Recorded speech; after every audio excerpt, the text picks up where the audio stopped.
আজকে জীবনের গল্প বলার জন্য আমার সঙ্গে একজন বন্ধু রয়েছেন, পরিচিত হব তার সঙ্গে একটু পরেই। চলুন দেখা যাক কে রয়েছে আমার সঙ্গে। আপনার নামটা একটু বলেন। আমি মোসাম্মদ নার্গিস আরা। মোসাম্মদ নার্গিস আরা, মানে আপনাকে নার্গিস নামেই সবাই জানে। নার্গিস নামের অর্থটা জানা আছে আপনার? নার্গিস অর্থ ফুল। ফুল, রাইট। নার্গিস নজরুলের লেখাতে অনেক এসছে এই নামটা। যাই হোক, কোথায় থাকছেন? আমি খিলগাঁওতে থাকি। খিলগাঁওয়ে থাকেন। এমনি জন্ম জেলা? আমার জেলা চুয়াডাঙ্গা, জেলা আলমডাঙ্গা থানাতে। চুয়াডাঙ্গার লোকাল ভাষা পারেন? এটা আসলে এখন গুলিয়ে গেছে অনেক। হ্যাঁ, চুয়াডাঙ্গার লোকাল অ্যাকসেন্ট আমার খুব পছন্দের। ওরা যেভাবে বলে গিয়েছো, করেছো, খেয়েছো, একটু অন্যরকমের টানে, ওটা আমার খুব পছন্দের। যাই হোক, নার্গিস আজকে রয়েছেন আমাদের এখানে জীবনের গল্প বলার জন্য। তো ঠিক আছে, আমরা শুনি। আপনি একেবারে যেখান থেকে মনে আছে নিজের মতো করে বলুন। আমার শুরুটা 86 মানে 86 সন। তখন আমি ক্লাস 3-তে পড়ি। আচ্ছা আচ্ছা। সে সময় প্রচন্ড অনুভূতি, প্রচন্ড ভালোবাসা, পড়াশোনায় খুব ভালো করব, এই একটা নেশা নিয়ে আমি প্রতিদিন স্কুলে যেতাম। স্কুল কখনো আমি বন্ধ দিতাম না। শুক্রবারের দিন ইভেন যদি স্কুল বন্ধ থাকতো, তারপর একটা পাগলামি করে কেন বন্ধ থাকে এটা তখন বুঝতাম না, অনেক ছোট ছিলাম তো। তারপরেও শুক্রবারের দিন আমি সারাটা দিন স্কুলে গিয়ে বারান্দায় বসে বই পড়তাম। খুব বই পড়ুয়া ছিলাম। অদ্ভুত। কয় ভাই বোন ছিলেন আপনারা? আমরা 5 বোন 2 ভাই। মানে আপনি কি সবার বড়? না, আমি 4 নম্বর। 4 নম্বরে। ওকে। বাবা কি করতো? বাবা স্কুলের শিক্ষক ছিলেন। ওই স্কুলেরই? না, তাহলে বাবা অন্য প্রাইমারি স্কুলের প্রধান শিক্ষক ছিলেন। আচ্ছা। মা গৃহিণী ছিলেন। পড়াশোনার প্রচন্ড অনুভূতি নিয়েই আমার বড় হওয়া। 86 সনের পরে যখন 87 সনে আমি যখন ক্লাস 4-এ, তখন আমার প্রথম লেখা প্রকাশ হয় স্কুলের দেওয়ালিকাতে। কবিতাটার নাম ছিল বৈশাখ। মানে আপনি ওই সময় লেখালেখি করতেন? জি, তখন আমার প্রথম হাতে খড়ি লেখাই। আচ্ছা, মানে আপনার পরিবারের কেউ ছিল নাকি আপনি নিজে থেকে? কেউ ছিল না, এটা আমার স্কুলের ম্যাডাম মালিকা ম্যাডাম, উনি বেগম মালিকা, উনি আমাকে, আমাদের বাংলা টিচার ছিলেন, উনি আমার ভিতরে স্বপ্ন গেঁথে দিয়েছিলেন লেখার জন্য। সেই স্বপ্নটা আমাকে তাড়িত করতো যেন আমি একদিন বড় হয়ে লেখিও হব, লেখিকা হবেন। জি, এই স্বপ্নটা দিয়ে আমি লেখা শুরু করি। আমার বাবা এটা পছন্দ করতেন না। আর এর মাঝখানে আমি আরেকটা কথা বলিনি, সেটা হচ্ছে আমি সবসময় প্রথম স্থানে অধিকার করতাম। মানে ক্লাসে ফার্স্ট হতেন? আমি কোনোদিন সেকেন্ড হইনি আমার ক্লাসে। বাহ, বিউটিফুল। আমি যখন 88-তে যখন ক্লাস 5-এ আমি জুনিয়র বৃত্তি পরীক্ষা দিব, আমাদের ফ্যামিলিটা ছিল খুব রক্ষণশীল। সবাই বোরখা পরতো, সবাই পর্দা করত। আমার বাবা একটা প্রাইমারি স্কুলে প্রধান শিক্ষক হবার পরও আমাকে জুনিয়র বৃত্তি পরীক্ষাতে অংশগ্রহণ করতে দেয়নি। আমাদের মেয়েরা জেলা পর্যায়ের স্কুলে গিয়ে কখনোই পরীক্ষা দিতে পারবে না, এটা তার নিষেধাজ্ঞা ছিল। এই নিষেধাজ্ঞা আমি ব্যারিকেড ভঙ্গ করেও আমি যেতে পারিনি। মানে জেলা পর্যায়ে যেতে পারবে না মানে ঠিক বুঝলাম না, মানে ঘরের বাইরে হতে পারবে না? মানে আমি স্কুলে যেতে পারবো ঠিক আছে, কিন্তু আমাদের তখন পরীক্ষাগুলি চলতে হচ্ছে জেলা স্কুলে। আমাদের মানে পোপারে যে স্কুলগুলি ছিল সেখানে আমাদের কোনো মানে এই ধরনের পরীক্ষাগুলি নেওয়া হতো না। এত ছোট মেয়ে স্কুলে গেলে বা জেলা স্কুলে গেলে সমস্যাটা কোথায়? এটা আমি তখন, বাবা কি খুব রক্ষণশীল ধার্মিক প্রকৃতির ছিলেন? হ্যাঁ, ধার্মিক প্রকৃতির ছিলেন। আর এর মাঝখানে আরেকটা কথা বলেনি, সেটা হচ্ছে আমি যখন ক্লাস 5-এ তখন আমার প্রথম চোখের অসুখ ধরা পড়লো। আমি বোর্ডের লেখাগুলো কিছু দেখতাম না। আমি যখন স্যাররা আমাকে অঙ্ক করতে দিতেন, আমি অঙ্ক করতে পারতাম না। ওই সময় আমার চোখে প্রথম আমার ডিফেক্ট ধরা পড়লো। আমার বাবাকে আমি বলেছিলাম আমার চোখ দেখানোর জন্য, তো বাবা বললো যে আমি যদি মেয়েকে চশমা দেই চোখে তাহলে আমার মেয়ের আর কখনো বিয়ে হবে না। এই একটা কুসংস্কার হীনমন্যতা নিয়ে সে কখনোই আমার চোখের ডাক্তারের কাছে নিয়ে যায়নি। এই অবস্থায় আমি 8ম শ্রেণী পর্যন্ত আমি দিনপাত করলাম। যখন আমি 90 সন ক্লাস 7-এ, তখন আমি আমাদের স্কুলের অ্যানুয়াল স্পোর্টসে আমি দাবাতে চ্যাম্পিয়ন হই। আমার ছোটবেলা থেকে দাবায় হাতে খড়ি আমার চাচার কাছে। চাচারা খুব ভালো দাবা খেলতেন, মামারা দাবা খেলতেন, এটা দেখে দেখে আমি শিখেছিলাম। তা আমি 7-এ যখন, তখন আমি দাবাতে চ্যাম্পিয়ন হলাম। 8ম শ্রেণীতে ওঠার পরে আমার রোল তখন 10। দাবাতে চ্যাম্পিয়ন হল মানে কোন দাবাতে, কি কম্পিটিশনে চ্যাম্পিয়ন হল? এটা অ্যানুয়াল স্পোর্টসে। স্কুলের? আচ্ছা, স্কুলে আমি চ্যাম্পিয়ন হলাম। হওয়ার পরে আমি যখন 8ম শ্রেণীতে, আমার রোল তখন 10 ক্লাসে, যেহেতু আমি মাধ্যমিক স্কুলে চলে গেছি।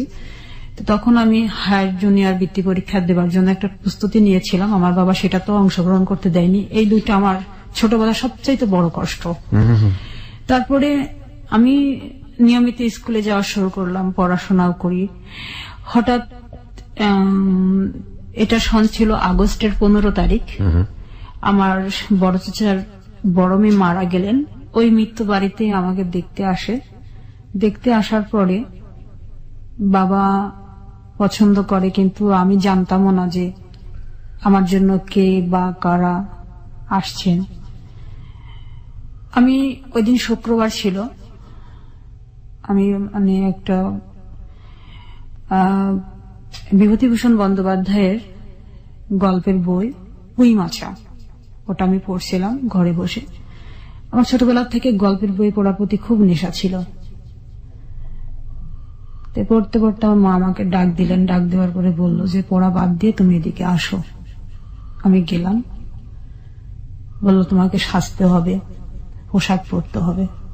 আমি বললাম কেন, আমি তো পোশাক পরেই আছি, নতুন করে কেন আমি পোশাক পরবো? বললো যেটা বলছি সেটা করো, কথার অবাধ্য হবে না। আমি তাদের কথা মতন পোশাক পরলাম এবং আমাকে কি করতে বলা হবে, কেন বলা হবে, কোথায় যেতে হবে, এই অপেক্ষায় আমি থাকলাম। তাও বইটা আমি হাত থেকে ফেলিনি। আমি আমার পড়ার টেবিলে বইটা নিয়ে বসেই আছি। ইতিমধ্যে আমার বড় বোন, যে বোনটার বিয়ে হয়ে গেছে, সেটা হচ্ছে কুমারখালীতে, ও চলে আসলো ওর হাজবেন্ড সহ। আমি এটা দেখে আরো বিস্মিত হলাম। ওর তো এখন আসার কথা না, ও কেন আসলো? ও আমাকে কিছু বলে না, শুধু হাসে। ওর হাসির অর্থ আমি তখন বুঝিনি, কারণ তখন তো আমি অনেক ছোট। কোন ক্লাসে পড়ছেন যেন? তখন ক্লাস 8-এ। ক্লাস 8-এ পড়েন, রাইট। তারপর বিকেল যখন 5টা বাজে, তখন ইতিমধ্যে 8-10 জন বেশ বয়স্ক লোক আমাদের বাড়িতে আসলেন। তাদের আসার অর্থটাও আমি বুঝিনি। তখন মাসে একটা করে সিনেমা হতো। আমাদের বাড়িতে একটা সাদা কালো টেলিভিশন ছিল। আমরা সিনেমা দেখার জন্য খুব উৎসুক থাকতাম, যে মাসে তখন একটা সিনেমা হতো, মিস করতাম না। টেলিভিশনের ঘরে যখন যাব, তখন আমাদেরকে যেতে দেওয়া হয় না, এখানে যেতে হবে না, সিনেমা দেখতে হবে না। শুক্রবার ছিল না? হ্যাঁ হ্যাঁ, বিটিভিতে সিনেমা দেখাতো, জুমার নামাজের পরপরই শুরু হয়ে যেত মোটামুটি। হ্যাঁ, ওই সময় আমরা সিনেমা দেখার খুব উৎসুক ছিলাম। ছোট ছোট ভাই বোন গুলো মিলে আমরা দেখতাম। যেহেতু 8-10 বাড়িতে কোনো টেলিভিশন ছিল না, বিধে অনেক সবাই ভিড় জমাতো। গ্রামে এই সিনারিটা এখনো বোধহয় দেখা যায়। একেবারে প্রত্যন্ত গ্রামাঞ্চলে যাদের টেলিভিশন নাই, তারা হয়তো এরকম করেন। তারপর আমার মা চা তৈরি করলেন, সেমাই তৈরি করলেন, ফলমূল কাটলেন, কেটে আমাকে রান্নাঘরে ডাকলেন। আমি রান্নাঘরে গেলাম। সেগুলো ট্রেতে সাজিয়ে আমাকে আমাদের বসার ঘরে নিয়ে যাওয়া হলো। আমাকে চেয়ারে বসতে বললেন, আমি বসলাম। আমার নাম জিজ্ঞাসা করলো, কোন ক্লাসে পড়ি, ঠিকানা লিখতে বললো, ঠিকানা লিখলাম। লেখার পরে ঘন্টাখানেক তাদের সামনে আমি পুতুলের মতো বসে থেকে আমি উঠে চলে আসলাম। চলে আসার পর তারপরে আর কিছু জানতে পারলাম না, যে কি হবে, কি হচ্ছে, কেন আসলেন, এগুলি আমি কিছু জানতে পারলাম না। বাবাকে শুধু দেখলাম রাত্রি 8টার সময় বাইরে গেলেন এবং 10 মিনিট পরে সে ফিরে আসলেন। এটুকুই শুধু আমার খুব বেশি করে মনে পড়ে। তো মাকে ডাকলেন, ঘরের দরজা বন্ধ করে কি বললেন সেটাও আমি জানি না। তারপরে ওই রাত্রেই বাবা চলে গেলেন কুমারখালীতে। যাওয়ার পরে পরের দিন ফিরে আসলেন, তখন বাজে সকাল 10টা। ওকে। ফিরে আসার পর কুমারখালী কোথায় ছিল এটা? কুষ্টিয়ার কুমারখালী। আচ্ছা, যেখান থেকে লোকজনগুলো এসেছিল, তাই কি? জি। ওকে। ফিরে আসার পর বাবা বাড়িতে সমস্ত কিছু তৈরি করা শুরু করলেন। ফ্যামিলির আরো অনেকে, চাচারা, মামারা, মানে একটা উৎসব একটা ভাব চলে আসলো। উৎসব ভাব তখন আমি বুঝতে পারলাম। তারপরে ওনারা আসলেন আমাদের বাড়িতে সন্ধ্যার দিকে আবার, মানে যারা এসেছিল তারা আবার আসলো। হ্যাঁ, আসার পরে ওই মুহূর্তে আমি তখন খুবই মানে হতবাক হয়ে গেলাম। এর মাঝখানে আমার আরেকটা কথা মনে পড়লো, সেটা হচ্ছে আমার ছোট মামা তখন বুয়েটের স্টুডেন্টস। তো মামা তখন ঢাকাতেই থাকতেন। মামা বাড়িতে ফিরলেন, এটা ছিল জুলাই মাস। তো জি। ওই সময় মামা আমার রেজাল্ট দেখলেন যে তোর রেজাল্ট কেমন। আমি বললাম যে মামা আমি 777 মার্কস পেয়েছি এবার, তবে আমি বৃত্তি পরীক্ষা দিব। তো মামা আমাকে বৃত্তি ফিস 80 টাকা সহ আমাকে 500 টাকা হাতে তুলে দিলেন ওই মুহূর্তে। বললেন যে তুমি বৃত্তি গাইড এগুলি সব কিনবে এবং পরীক্ষা ভালো করে দিবে, এসএসসির পরে আমি তোমাকে ঢাকা নিয়ে যাব। আচ্ছা। তে মামা সেই স্বপ্নটা আমার বুকের মধ্যে শুধু স্বপ্নই হয়ে রইল। মানে ওই সময়টাতে আপনি স্বপ্ন দেখছিলেন ইনফ্যাক্ট? জি। ওকে, জি। যখন আপনার বাড়িতে লোকজনের আনাগোনা হচ্ছে। যে আমার স্বপ্নটাকে সেখানে মৃত্যু দেওয়া হলো আর কি।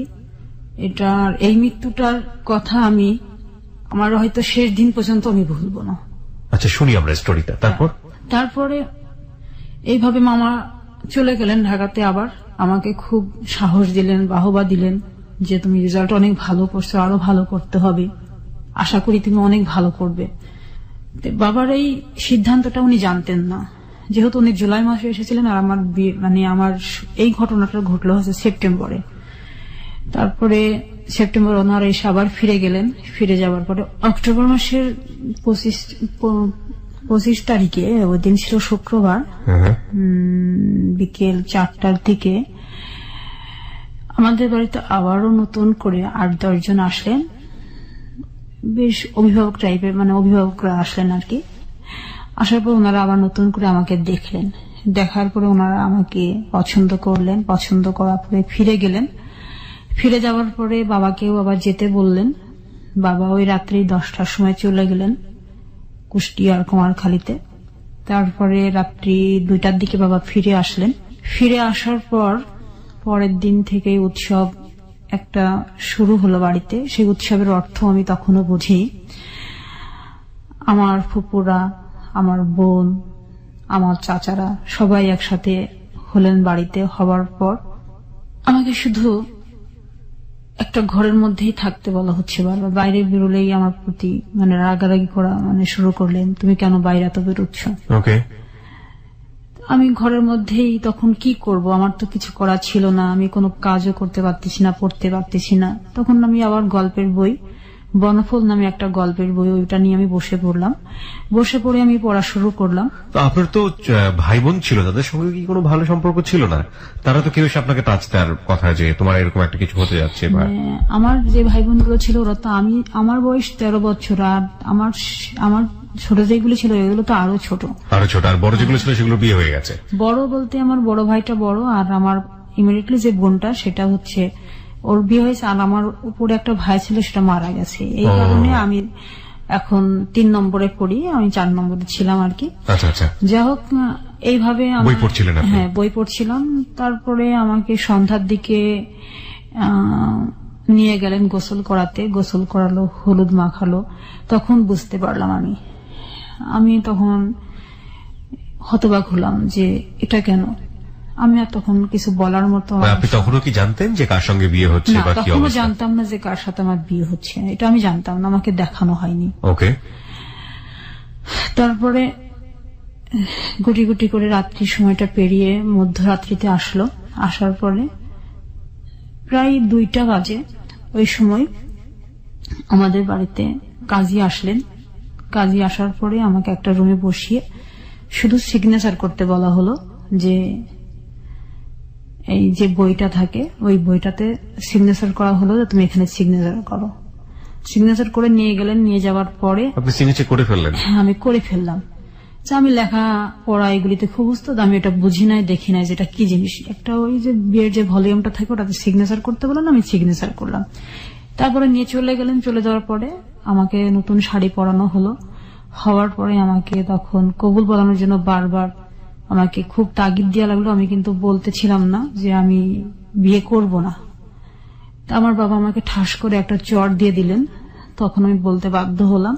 তারপরে এইভাবে আমার বিয়েটা হয়ে যায়। রাত্রিটা পার হবার পরে সকালবেলা আমাদেরকে বিদায় দিল। বিদায়ের মুহূর্তে আমি শুধু এক নজর দেখেছিলাম, কিন্তু কথা তো তখন বলতে পারি না, কথা বলার কথাও না। যে যাহাকে আমি চিনি না তার সাথে আমি কেন কথা বলবো। আমাদের গাড়িতে তুললেন, নিয়ে গেলেন। আমার নানি আমার সাথে গেলেন। আমার নানি তখন বেশ শরীরের দিক থেকে তার বাঁধন ভালোই ছিল। যাওয়ার পর দুপুরের দিকে আমার শ্বশুর বাড়িতে মানে আমি যতদূর বুঝতে পারছি যে তখন পর্যন্ত আপনি ভালোভাবে জানেন না যে আপনার বর আসলে কে। এক নজর যাকে দেখলেন উনি আপনার বর। হ্যাঁ, আমি বরের বেশে আছে, এইটুকুই আপনি দেখলেন। মানে মানুষটা কে কি কিছু জানেন না আপনি, তখন কথাও হয়নি আপনার সঙ্গে? কথাও হয়নি আমার সাথে। ওকে।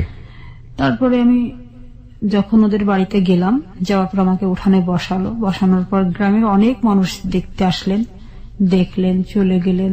মানে সন্ধ্যা পর্যন্ত ওদের বাড়িতে অনেক উৎসব আমেজ চলছে, যে নতুন বোন এসছে, ছোট ছেলের বউ।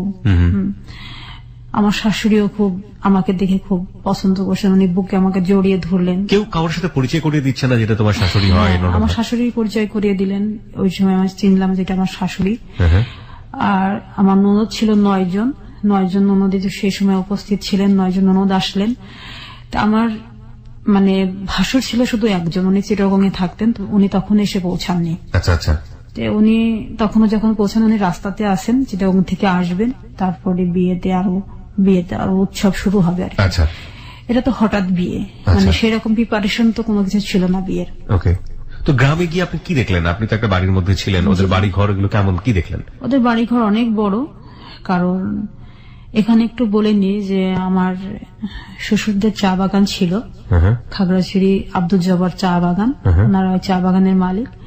এবং অনেক বনিদি, আসলে এদের অনেক টাকা পয়সা, জৌলুস, অনেক কিছুই ছিল। তারপরে রাত্রিবেলা খাওয়া দাওয়ার পরে আমাকে বাসর ঘরে দিবে। আমি ভয়ে যেতে পারিনি, আমি খুব কান্নাকাটি করতেছিলাম। এই মাঝখানে আপনার হাজবেন্ডের সঙ্গে আপনার কোনো কথা হয়নি? কথা হয়নি আমার সাথে। উনি আমাকে রেখেই উনি ওনার এয়ারগান নিয়ে উনি বেরিয়ে গেছেন ঘর থেকে। এয়ারগান নিয়ে? আচ্ছা। উনি খুব পাখির নেশা ছিল, পাখি শিকারের। উনি, আমি শুনলাম আর কি যে ও তো এয়ারগান নিয়ে বেরিয়ে গেছে। সবাই বলছে বউকে দেখছি, বরকে একসাথে দেখবো, এরকম অনেকেই বলছিল। তখন আমার এক ননদ বলল, তো ছোট ভাই তো চলে গেছে এয়ারগান নিয়ে। এইটুকু আমি শুধু আমার কানে আমি শুনেছিলাম। তখন ওই ছোট ভাইকে আপনার ভালো করে দেখা হয়নি, মানে আপনার হাজবেন্ডকে ভালো করে দেখা হয়নি? তারপরে খাওয়া দাওয়া হলো, রাত্রি যখন 10টা বাজার পরে তখন আমাকে বাসর ঘর, যেটাকে বলা হয় বাসর ঘর, সুন্দর করে সাজানো হয়েছে, সেখানে আমাকে রেখে ওরা চলে গেছে। চলে যাওয়ার পরে আমি খুব ভয়ে, তখনও সে ফেরেনি, আমি খুব ভয়ে আমি ওই ঘরে না থেকে আমি আমার শাশুড়ির ঘরে চলে আসি। আমি কান্নাকাটি করতেছিলাম খুব। তো শাশুড়ি বলল, ছোট মানুষ, ওকে আর আজকে বিব্রত করার দরকার নেই, আমি আমার কাছে রাখি, ও আসুক, তারপর আমি দিয়ে আসবো। একা একা ঘরে ভয় পাচ্ছে, আমি দিয়ে আসবো আমার ছেলের কাছে। তো আমার শাশুড়ি ওই সময় আসলে উনি কুষ্টিয়া মোহিনীমিল মহিলা যে স্কুলটা ছিলেন, ওই স্কুল থেকে উনি 1921 খ্রিস্টাব্দের উনি এসএসসি পাস আর কি। উনি খুব, মানে ওই সময় উনি খুব আধুনিক ছিলেন আর কি, আধুনিক ছিলেন।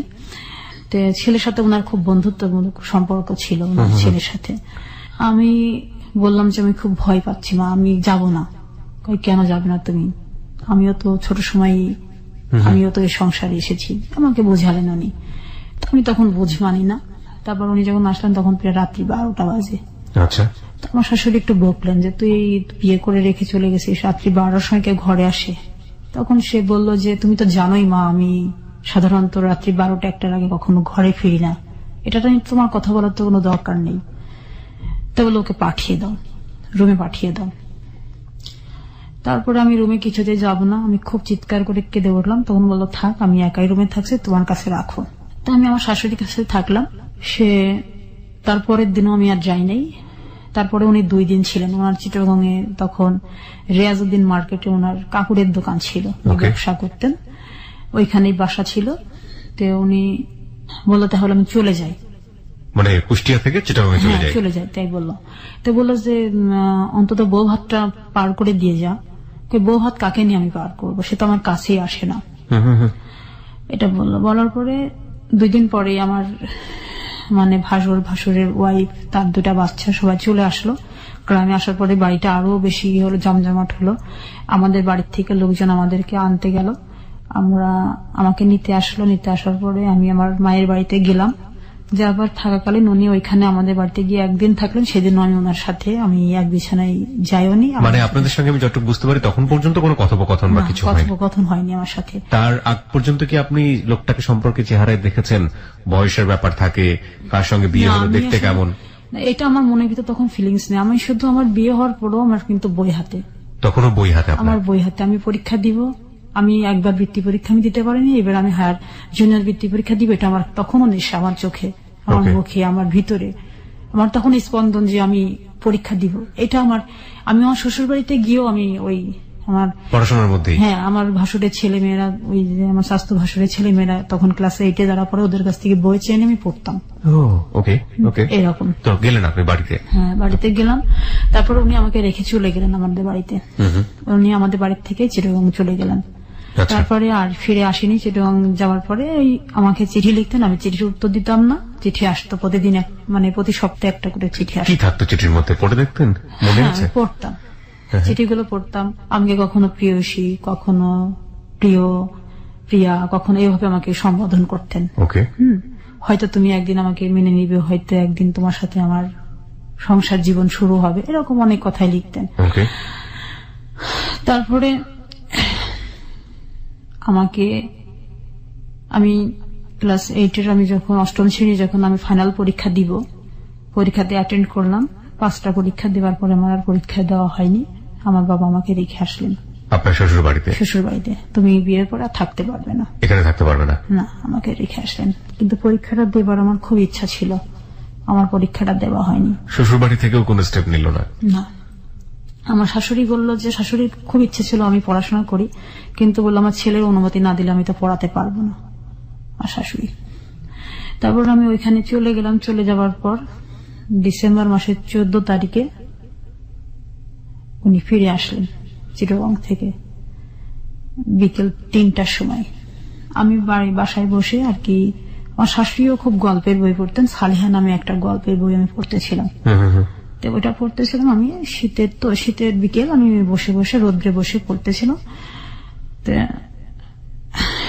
আমার বাইরে সবাই বলছে যে আমার ভাসুরের ছেলে মেয়েরা চিৎকার করে বলছে, চাচা চলে এসছে, চাচা চলে এসছে।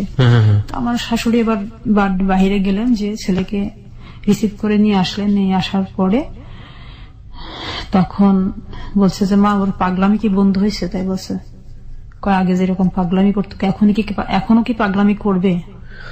কোনটাকে আসলে আমরা পাগলামি বলবো, কি আসলে পাগলামি, সেটা পুরো গল্প জুড়ে উঠে আসবে। তবে প্রিয় শ্রোতা, আমরা এই পর্যায়ে ছোট্ট একটা বিরতি নিতে চাই। আজকে এখানে নার্গিসের জীবনের গল্প আপনারা শুনছেন।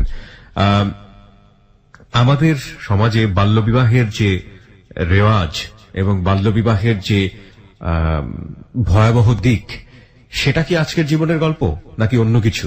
সেটা একটা প্রশ্ন আমাদের এই প্রথম পার্টি উদ্ভব হয়েছে। আমরা সবসময় একটা কথা বলি যে কোনো বিরতিতে আসলে আজ করার কোনো উপায় নেই যে গল্পটি আসলে কোথায় গিয়ে আবার শুরু হবে এবং কোথায় গিয়ে থামবে। সুতরাং আপনারা এক ধরনের অনুমান করলেও করতে পারেন এতটুকু শোনার পরে, বাট আসলে কি ঘটতে যাচ্ছে সেটা আমরা দেখব। হ্যাঁ, নার্গিস, আপনি যেটা বলছিলেন যে আপনার হাজবেন্ড ফিরে আসলেন এবং আপনার মাকে প্রশ্ন করছেন যে আপনার পাগলামো কমেছে কিনা। তারপর উনি ফিরে আসার পরেই ফ্রেশ হওয়ার পরে উনি ঘুমাতে গেলেন আমার সাথে কোনো কথাবার্তা না বলেই। আমি আমার মতো বই পড়ছিলাম। আমার শাশুড়ি আমাকে বারবার বলছিলেন, তুমি উঠে ঘরে যাও। আমি তারপরও যাইনি।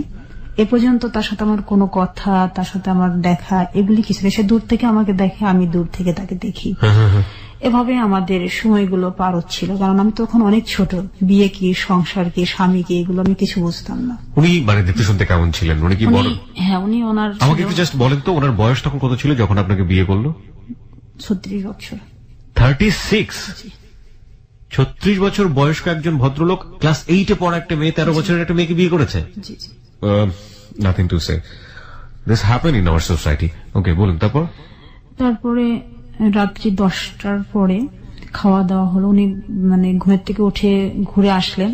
চিটাগং থেকে যেদিন বাড়ি আসলেন, আসার পরে উনি যখন সন্ধ্যার পরে মানে বাইরে গেলেন, তখন ওনার হাতে হুইল ছিল আর কি। হুইল দিয়ে উনি মাছ ধরার জন্য গেলেন। আচ্ছা আচ্ছা। এবং তখন তো আমি ড্রিঙ্কস কি জিনিস সেটা বুঝতাম না। ওনার হাতে একটা বোতলও ছিল, এটা আমি দেখেছিলাম। বারান্দায় দাঁড়িয়েছিলাম, উনি ড্রিঙ্কস এর বোতল এবং হুইল নিয়ে উনি বেরিয়ে চলে যান। ওনার একটা খুব প্রিয় গাড়ি ছিল, 100 একটা গাড়ি আর কি, এই যে মোটরসাইকেল গুলো আর কি। ও আচ্ছা, 100 সিসি। হ্যাঁ, 100 সিসি ওই গাড়িটা ওনার ছিল, খুব প্রিয় গাড়ি। ওই গাড়িটা নিয়ে উনি বেরিয়ে গেলেন। ওকে। তারপরে রাত্রি 10টার পরে ফিরে আসলেন, মাছ নিয়ে আসলেন। মাছ ধরে বন্ধু বান্ধবের সাথে হইচই করে মাকে বললেন যে তুমি এগুলো মানে কাজের যে মেয়েটা আমাদের ছিল আর কি, ওর কাছে দিল, পরিষ্কার করলো, শাশুড়ি রান্না করলো।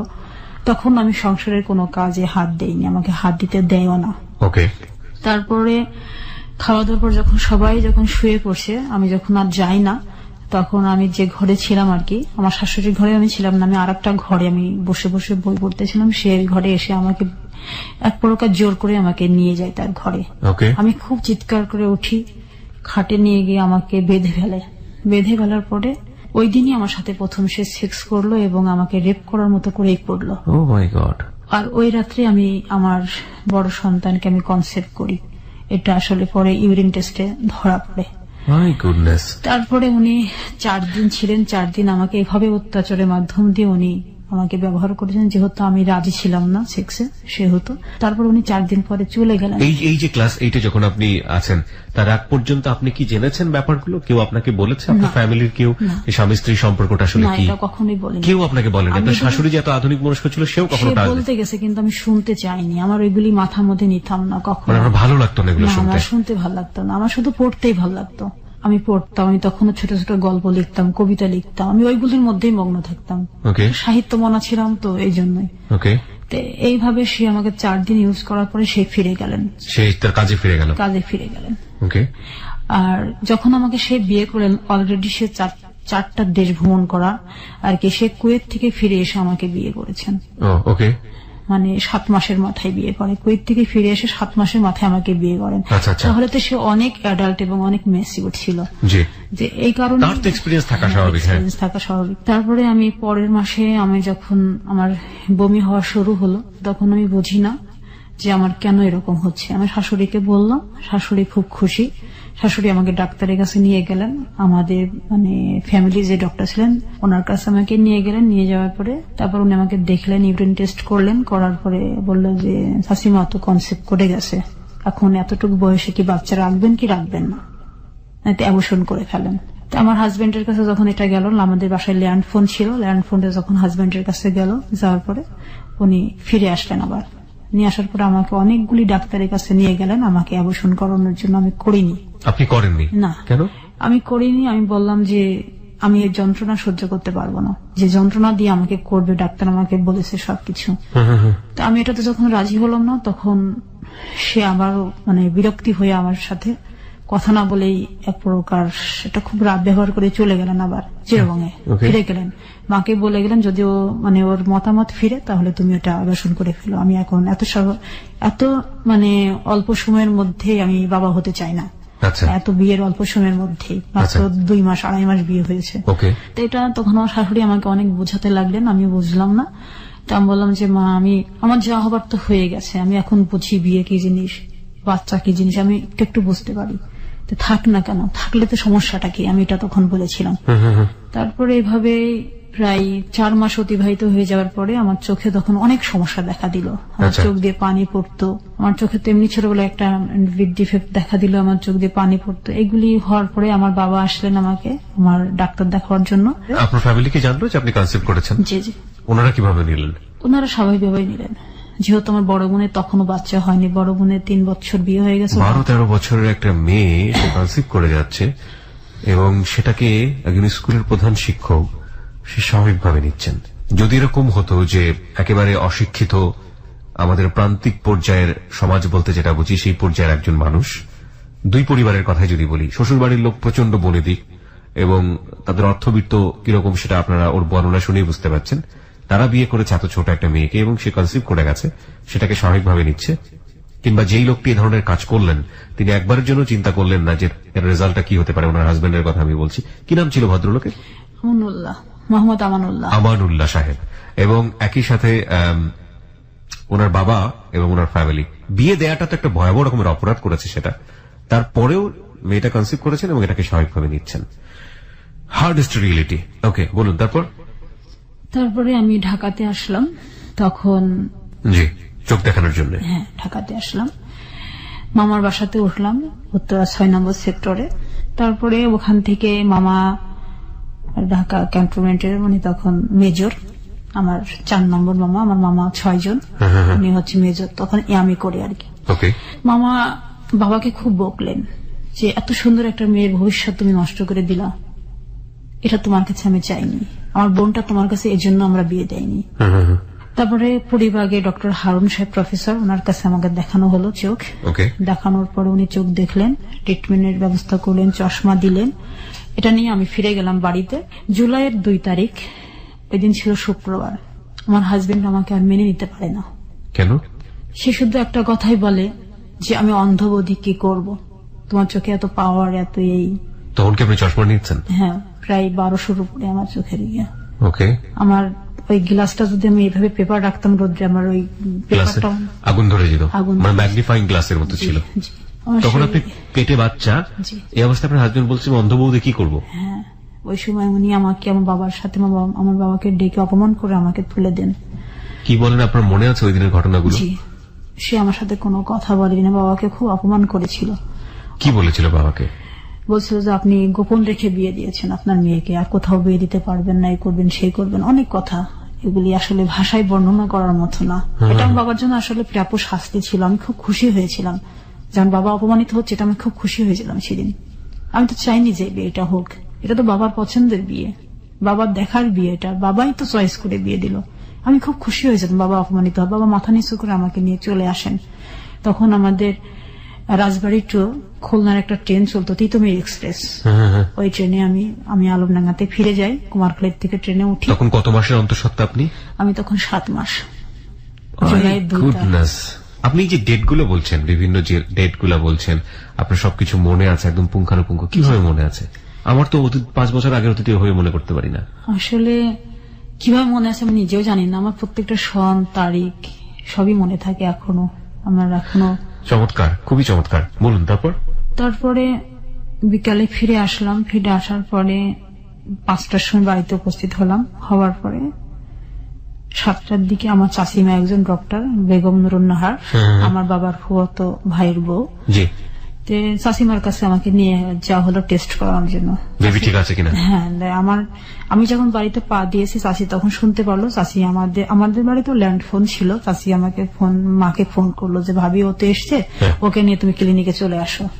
কণা নার্সিং হোম আমাদের ওই ক্লিনিকটার নাম, আলমডাঙ্গার পোপাড়ি থানার সাথে। চাচিমার কাছে আসলাম। আসার পরে চাচা খুব আমাকে দেখে মাথায় হাত দিয়ে বলল, মা তোর জীবনটা তো এলোমেলো হয়ে গেল, যদি মেয়ে হোস তাহলে আমাকে দিয়ে দিস, আমি মানুষ করব। পয়েন্ট করার মতো বিষয় একটা হচ্ছে ক্লাস 8 পড়ুয়া একটা মেয়ে, যার সুপার ব্রিলিয়ান্ট রেজাল্ট, যাকে পরীক্ষা দিতে দেওয়া হচ্ছে না, বৃত্তি পরীক্ষাগুলো, বিয়ে হয়ে গেছে। বিয়ে হওয়ার পরে স্বামী কি জিনিস সেটা বুঝে ওঠার আগেই কনসিভ, এবং লেখাপড়া বন্ধ। তখন একটা পর্যায়ে বাবা চোখে ট্রিটমেন্ট করাতো না, কারণ মেয়ে যদি চশমা পরে তাহলে তার বিয়ে হবে না। সেটাও ধরা পড়ে গেল, কারণ শরীর তো আসলে আর বাবার মতো না। হ্যাঁ, সেটা তো আর কোনো কিছু গোপন করে না, সেটা ঠিক মতো একসময় বেরিয়ে হয়ে যায়। সেটা ধরা পড়ার কারণে, মেয়ে চশমা পরার কারণে, মোটা গ্লাসের চশমা পরার কারণে হাজবেন্ড বাবাকে ডেকে চরমভাবে অপমান করে 7 মাসের অন্তঃসত্ত্বা অবস্থায় তাকে শ্বশুর বাড়ি পাঠিয়ে দিলেন। অর্থাৎ লেখাপড়া বন্ধ, চোখটা ভবিষ্যতে কি হবে সে জানে না, এবং একই সাথে সে 7 মাসের অন্তঃসত্ত্বা, বেবিটার কি হবে সেটারও কোনো খোঁজ খবর নেই। এরকম একটা অবস্থায় গল্প রয়েছে। হ্যাঁ, বলুন। তারপরে জুলাই মাসটা পার হলো। এরপরে কি শ্বশুরবাড়ি থেকে কেউ যোগাযোগ করছে না? আর কখনো যোগাযোগ করেনি কেউ। তবে একরকম আমাদেরকে ভুলেই গেল আর কি। সেপ্টেম্বর মাসের 9 তারিখ সেদিন আমার পেন উঠলো রাত্রে তখন অনেক রাত। আমার দাদি খুব সচেতন মানুষ ছিলেন, তা উনি আমাকে এসে দেখলেন। দেখার পরে মাকে ডাক দিলেন, ডাক বললো যে ওকে তো ক্লিনিকে নিতে হয়। বারবার আমার বাথরুমে যাওয়া দেখে দাদি এটা ফলো করে, দাদির ঘরের সামনে দিয়ে যেতে হতো। তো উনি আমাকে উঠে জিজ্ঞাসা করলেন তোর কি সমস্যা হচ্ছে? আমার দাদি কেমন যেন লাগছে, পেটের ভিতরে চিনচিন করে। তো উনি অনেক ডেলিভারি নিজেই করেছেন ওনার জীবনে। তো উনি আমার জরায়ুতে হাতে গ্লাভস তো বাড়িতে সবসময় থাকতো। দাদি আবার হাতে গ্লাভস পরে আমার ওই পজিশনটা দেখলেন, দেখার পরে বললো যে মনে হচ্ছে যে কাল পরশুর মধ্যে এটা হবে, তারপর ও বৌমার কাছে নিয়ে যাই। আচ্ছা, এখন ডাক্তারের কাছে নিয়ে যাই। হ্যাঁ, তাই বললো। তারপরে ওই রাত্রেই আমরা ক্লিনিকে চলে গেলাম। চাচি উপর থেকে, বাসাও পড়েছিল, উপর থেকে নিচে আসলেন। আসার পরে বললো যে, মাকে বললো যে ভাবি এখনো হয়নি, এটা এরকম হতে পারে এই স্টেপে, এরকম সময় এরকম সিচুয়েশন গুলি হয়। তারপর একটা আল্ট্রাসাউন্ড করে আমি দেখি। পরের দিন আল্ট্রাসাউন্ড করলো, করার পরে আমাকে সেলাইন দিয়ে ফেলে রাখলো আর কি। বললো যে বাসায় যাওয়ার দরকার নেই, এখানেই থাক। আচ্ছা, ক্লিনিকেই থাক। 10 তারিখ পার হলো, 11 তারিখ পার হলো। 11 তারিখ থেকে আমার ব্যথা বন্ধ হয়ে গেল, আমার কোনো আর ব্যথা নেই। এদিকে ডেলিভারি হওয়ার সম্ভাবনা বন্ধ হয়ে গেল, আমার শরীর আর রেসপন্স করে না। 12 তারিখ দুপুর পর্যন্ত চাচিমা অনেক ওয়েট করলেন যে দেখি কি হয়। তো 12টার সময় উনি আমাকে আবার নতুন করে আবার একটা সেলাইন পুশ করলেন, ওষুধ দিলেন। দেওয়ার পরে আমি ক্লিনিকেই আছি, আমার সেলাইন তো পুশ চলছে। আমার শুয়ে থাকতে ইচ্ছে করছিল না, খুব কষ্ট হচ্ছিল, প্রচন্ড কষ্ট। যে কষ্টটা আমি মনে হচ্ছিল আমি কেন এখানে, আজকে আমার কেন বাচ্চা হবে, আজকে আমার কেন পড়া বন্ধ হবে, আমার কেন বিয়ে হবে, কেন আমার বিয়েটা আবার ভেঙে যাবে, এগুলি আমি কখনো মেলাতে পারিনি। এইসব অনুভূতিগুলো ভিতরে ভিতরে খুব কষ্ট দিচ্ছিল। দাদির সাথে ছোট ছোট গল্প করতেছিলাম। আমি বলছিলাম, দাদি আমার বাচ্চা মনে হয় 1 মাস পরে হবে, আমার মনে হয় ভুল আছে আমার হিসাবে, চলো বাড়িতে চলে যাই, আমার ভালো লাগছে না এগুলো, তুমি সেলাইনটা বের করে ফেলো। তুই ওয়েট কর না, ওয়েট কর। আমি তখন বললাম আমি আর শুয়ে থাকতে পারবো না, একটা নার্সকে ডাক দাও, যেহেতু আমাদের ক্লিনিক, আমাদের এটা একটা পাওয়ার আছে, একটা নার্সকে ডাক দাও, ওই স্যালাইনের এটা নিয়ে ঘুরবে আমার পিছন পিছন, আমি একটু হাঁটবো। আচ্ছা আচ্ছা, আমি আর শুয়ে থাকতে পারছি না, আমি বেডে আর শোবো না, আমি আজকে 2 দিন বেডে শোয়া, আমার খুব কষ্ট হচ্ছে বেডে শুতে। তখন একটা নার্স আসলো, আসার পরে ওটা নিয়ে আমি বিভিন্ন রোগীদের দেখে বেড়াতে লাগলাম। আর বাচ্চা যাদের হয়েছে, বাচ্চা যাদের হবে, এরকম রোগী অনেক আছে। আমি তখনও হাজবেন্ডের কোনো খোঁজ খবর নেই? না, খোঁজ খবর নেই। আচ্ছা। তারপর আমি দেখতে দেখতে আমার মেডিসিন যেগুলো মানে আরো পাওয়ারফুল মেডিসিন, যাতে সিজার করে যাতে না লাগে, চাচি এই ব্যবস্থাই করেছেন আর কি। যেহেতু বয়স্ক হাজবেন্ড, চাচিমা এগুলো সব বুঝে, সে আমার মাকে বলছে যে বয়স্ক হাজবেন্ড যদি সিজার করা হয় হয়তো নাও মানতে পারে। হ্যাঁ, আর সিজার করলে তো একটা সমস্যা থেকে যায়, সেলাইয়ের একটা সমস্যা থেকে যায়, অনেক কাজের একটা সমস্যা থাকে। বললাম আমি নর্মাল যতক্ষণ হবে না ততক্ষণ আমি ডেলিভারি করব, কিন্তু আমার সেপ্টেম্বরের 13 তারিখে আমার আসলে ডেট ছিল বাচ্চা ডেলিভারি হবার। এটা 12 তারিখের ঘটনা। কি পরিমাণ ভয়াবহ রূঢ় আইএমএ জাহিলিয়া যুগে আমরা বসবাস করি। একটা মেয়ে বাঁচবে কিনা সেটার কোনো খোঁজ খবর নেই, ওই মেয়েটার ডেলিভারি কিভাবে হবে এবং হাজবেন্ড সেটা মানবে কিনা সেটা নিয়ে চিন্তা ভাবনা। এবং সেই যে হাজবেন্ড 7 মাসের পরে শুধু চোখের সমস্যার কারণে বাবা বাড়ি পাঠিয়ে দিয়েছে এবং একবারের জন্য খোঁজ খবরও নেয়নি, তার বাচ্চাটারও খোঁজ খবর নেয়নি, এবং সে হাজবেন্ডের জন্য চিন্তা করছে এই মেয়েটার, যে মেয়েটা ডেলিভারি হতে গিয়ে মারা পর্যন্ত যেতে পারে। মানে বর্ণনাতীত, মানে এগুলো আসলে বর্ণনা করতে গেলে নিজের ভেতরের যে মানে ক্ষুব্ধ যে মানে রূঢ় যে আচরণ, আসলে রেডিওতে বসে কন্ট্রোল করা খুব ডিফিকাল্ট হয়ে যায়, যে কারণে কিছু বলছি না আসলে। বলুন। তারপর বেলা যখন 1:30 বাজে হঠাৎ করে আমার পানি ভাঙলো, যেটা হয় আর কি বাচ্চা হওয়ার আগ মুহূর্তে। হ্যাঁ, তখন নার্স আমার মায়ের হাতে ওরা দিয়ে উনি দৌড়ে পড়ে গেলেন আমার চাচিকে ডাকার জন্য। আর 2টা নার্স আমাকে বেডে তাড়াতাড়ি শুয়ে দিলেন।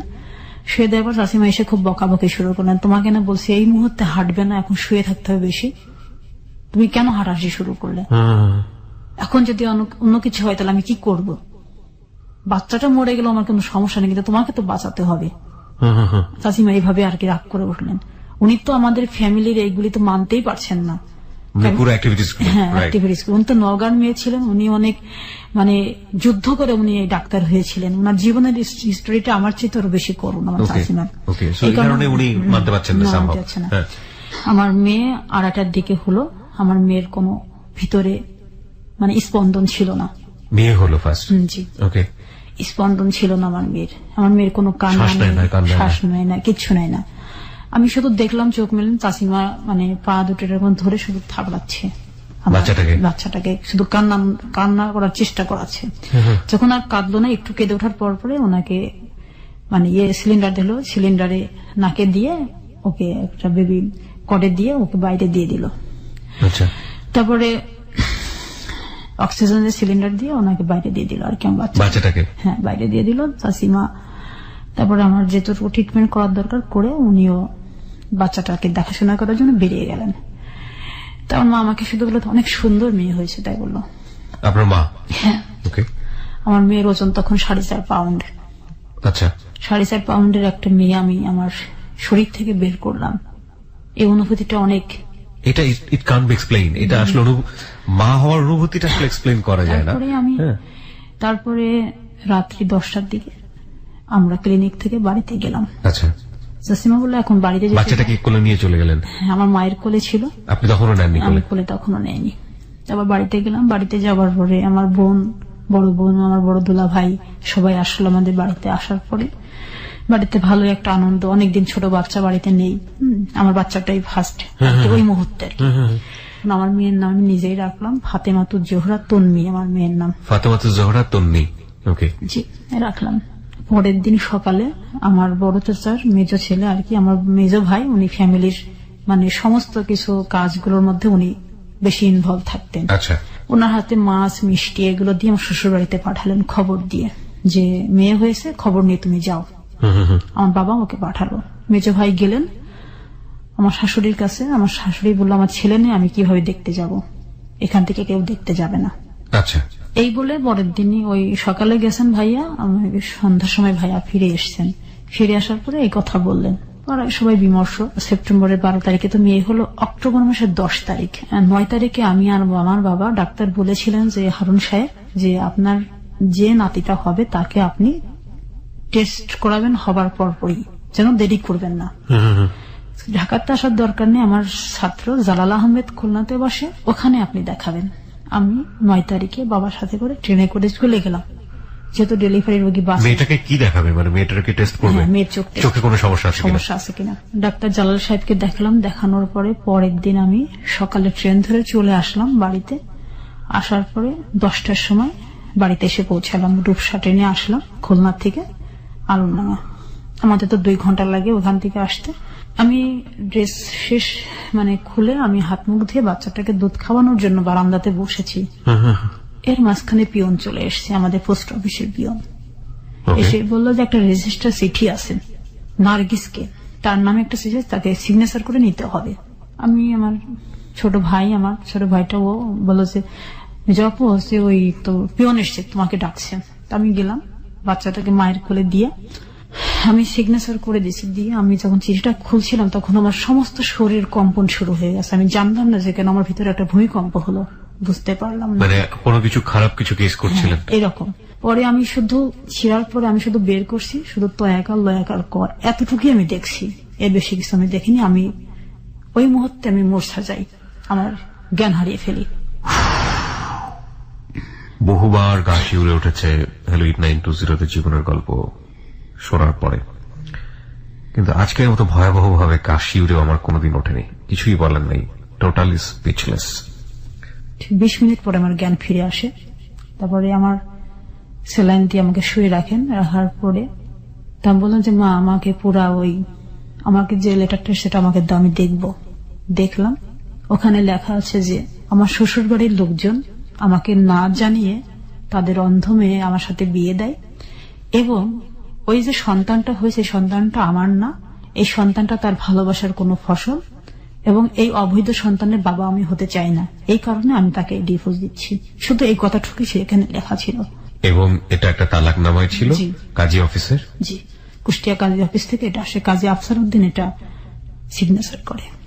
তখন আপনি কি করছিলেন? মানে আপনাকে যখন এটা পড়ে শোনানো হলো? না, আমি নিজেই পড়েছি। আপনি নিজেই পড়লেন?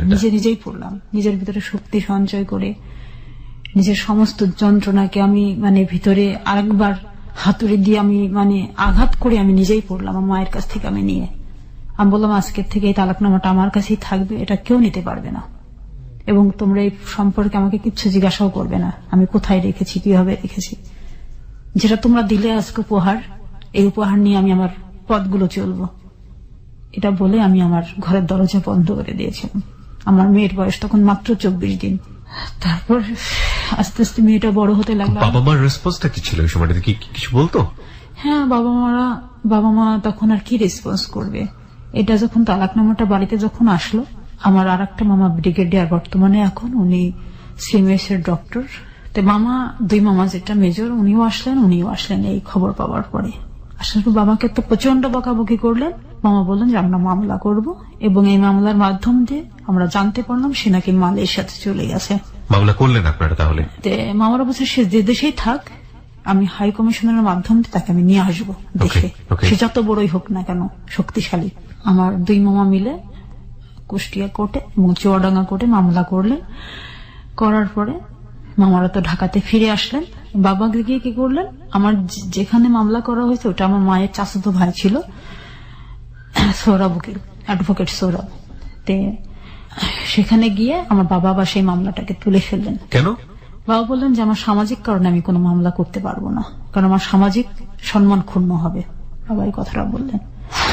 তখন আমার মামারা বললেন কি যে তুমি যেহেতু আমার বউ নাই, আমার ছোট বোনের হাজবেন্ড, সেহেতু তুমি আমাদের সাথে আর সম্পর্ক রাখবে না, কারণ তোমার এই সমস্ত পাগলামি আমরা মেনে নিতে পারবো না।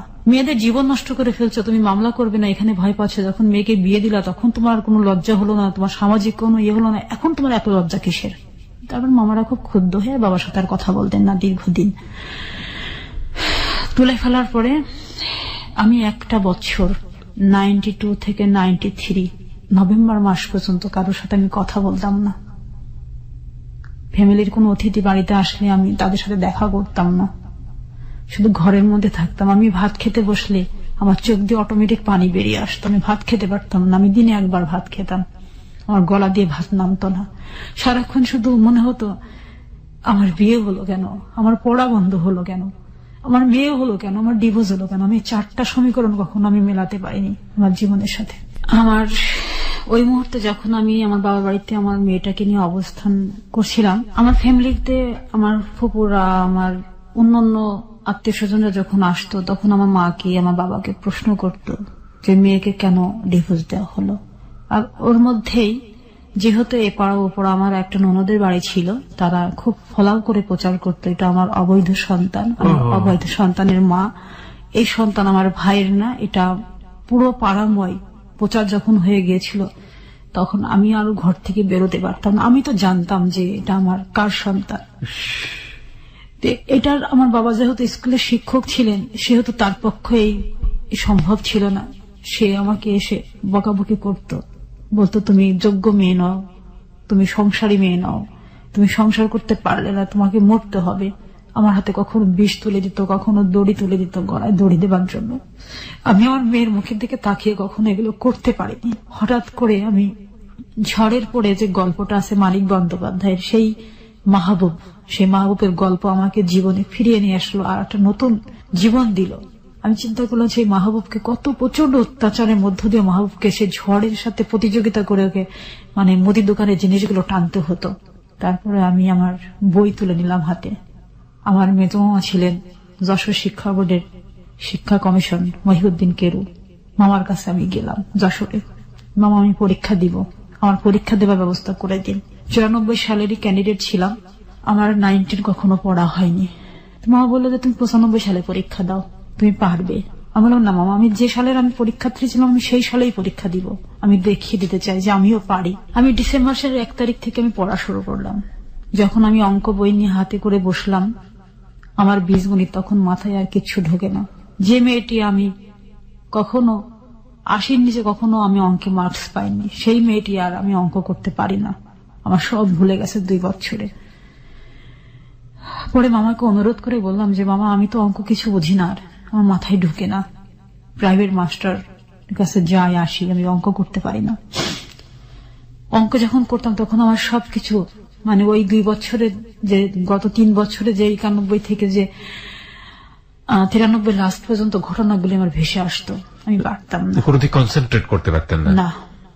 পরে মামা আমাকে কি করলেন, 135টা পাটিগণিত অঙ্ক আমাকে করে দিলেন, নোট করে দিলেন, আর 5টা সম্পাদ্য, উপবাদ্য আমার মাথায় ঢুকতো না। এই 40টা আইটেম আমি মুখস্থ করেছিলাম A to Z।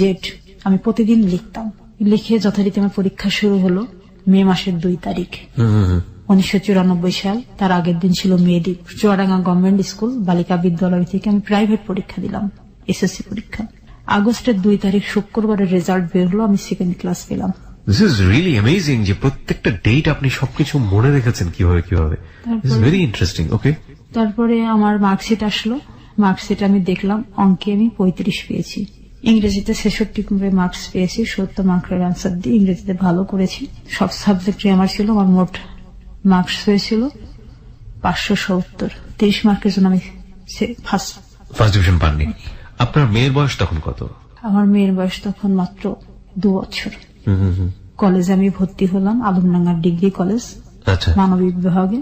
আমি একটা বছর খুব ভালোভাবে আমার কলেজের জীবনটাতে আমি এনজয় করলাম, পড়াশোনা করছি খুব ভালোভাবে, যে আমি আমার ওইটা আমি পুষিয়ে নিব, আমি এবার স্টার মার্কস পেয়ে আমি উত্তীর্ণ হতে তো চাই। এই সময়টাতে পরিবার থেকে বাধা আসতো না? কারণ ওই যে বাবা তো আপনাকে বৃত্তি পরীক্ষা দিতে দিত না। না, ওই সময় মামারা খুব গালাগালিজ করার পরে চাচাদের উদ্দীপনে আমি আবার পড়াশোনা শুরু করি। আচ্ছা, আচ্ছা। তখন বাবা মেনে নিতে বাধ্য হয়। আচ্ছা। তারপরে আমার মেয়েটাকে আমার বাবা মা খুব যত্নে পালন করতে লাগলো, যেহেতু তাদের প্রথম নাতি, তারা খুব ভালোবাসতো আমার মেয়েকে, আমার মেয়েকে কোনোদিন কষ্ট দেয়নি। ওকে। আমি যখন কলেজে ভর্তি হলাম, হওয়ার পরে কলেজে যখন পড়াশোনা করি, এই কলেজে পড়াকালীন আমি একটু খেলাধুলা মনা এবং সাংস্কৃতিক মনা ছিলাম। এই সাংস্কৃতিক অঙ্গনে যখন আমি পা ফেললাম, তখন আমার বাবা আমার প্রতি আবার বিরোধ হয়ে গেলেন, আমার পড়াশোনাটা সেখানে আবার স্টপ হয়ে যায়। কি ধরনের? যে তুমি আর কোনো কিছুতে অংশগ্রহণ করতে পারবে না, পড়াশোনা। সাংস্কৃতিক অঙ্গন বলতে আপনি কি ধরনের, কিসে পার্টিসিপেট করলেন? খেলাধুলাতে? আমি যেমন দাবা খেলতাম, হ্যান্ডবল খেলতাম, খুব ভালো ব্যাডমিন্টন খেলতে পারতাম। আচ্ছা, আচ্ছা। তারপরে আমি এইগুলো বাবার কানে যখন গেল, তখন বাবা আমাকে বললেন তোমার কলেজ যা বন্ধ। তখন বলতাম যে তোমার ভাইরাও তো কলেজে যায়, ফাংশন করে, আমি করলে সমস্যা কি? রাইট। তো বলতে যে তোমার সমস্যা আছে, মেয়েদের এত স্বাধীনতা ভালো না। ওকে। আমি চুপ করে যেতাম, প্রতিবাদ করার মতো ভাষা বা সাহস তখন আমার জন্মেনি। যাই হোক, অগ্রহায়ণের শেষে যখন পৌষ শুরু হতো, পৌষ মেলা হতো, পৌষ মেলায় আমি আমার প্রথম বইটা বের করি, 12 মাসের ছড়া। মানে আপনি বাসায় বসে বসে ছড়া লিখতেন? হ্যাঁ, ছড়া, কবিতা, গল্প লিখতাম। ওই সময় গ্রামগুলিতে অনেক পালা গানের আসর বসতো, যাত্রার আসর বসতো। জি। তো ওই সময় আমার বইটা যখন আমি করলাম, তখন বাবা আরো খেপে গেলেন। আমার সেই 12 মাসের ছড়ার বইটা যখন আমি অনেক আনন্দ নিয়ে আমি বাড়িতে নিয়ে আসি, আমার বাবা সেই বইটা তাৎক্ষণিক পুড়িয়ে দিলেন। আমার বাজারে কোনো বই থাকবে না, আমার কোনো লেখার বই থাকবে না। সেটা আমার আর একটি স্বপ্নে সেদিন মৃত্যু দিন ছিল। এমনকি সেই পাণ্ডুলিপিগুলো আমাকে পুড়িয়ে দেওয়া হলো।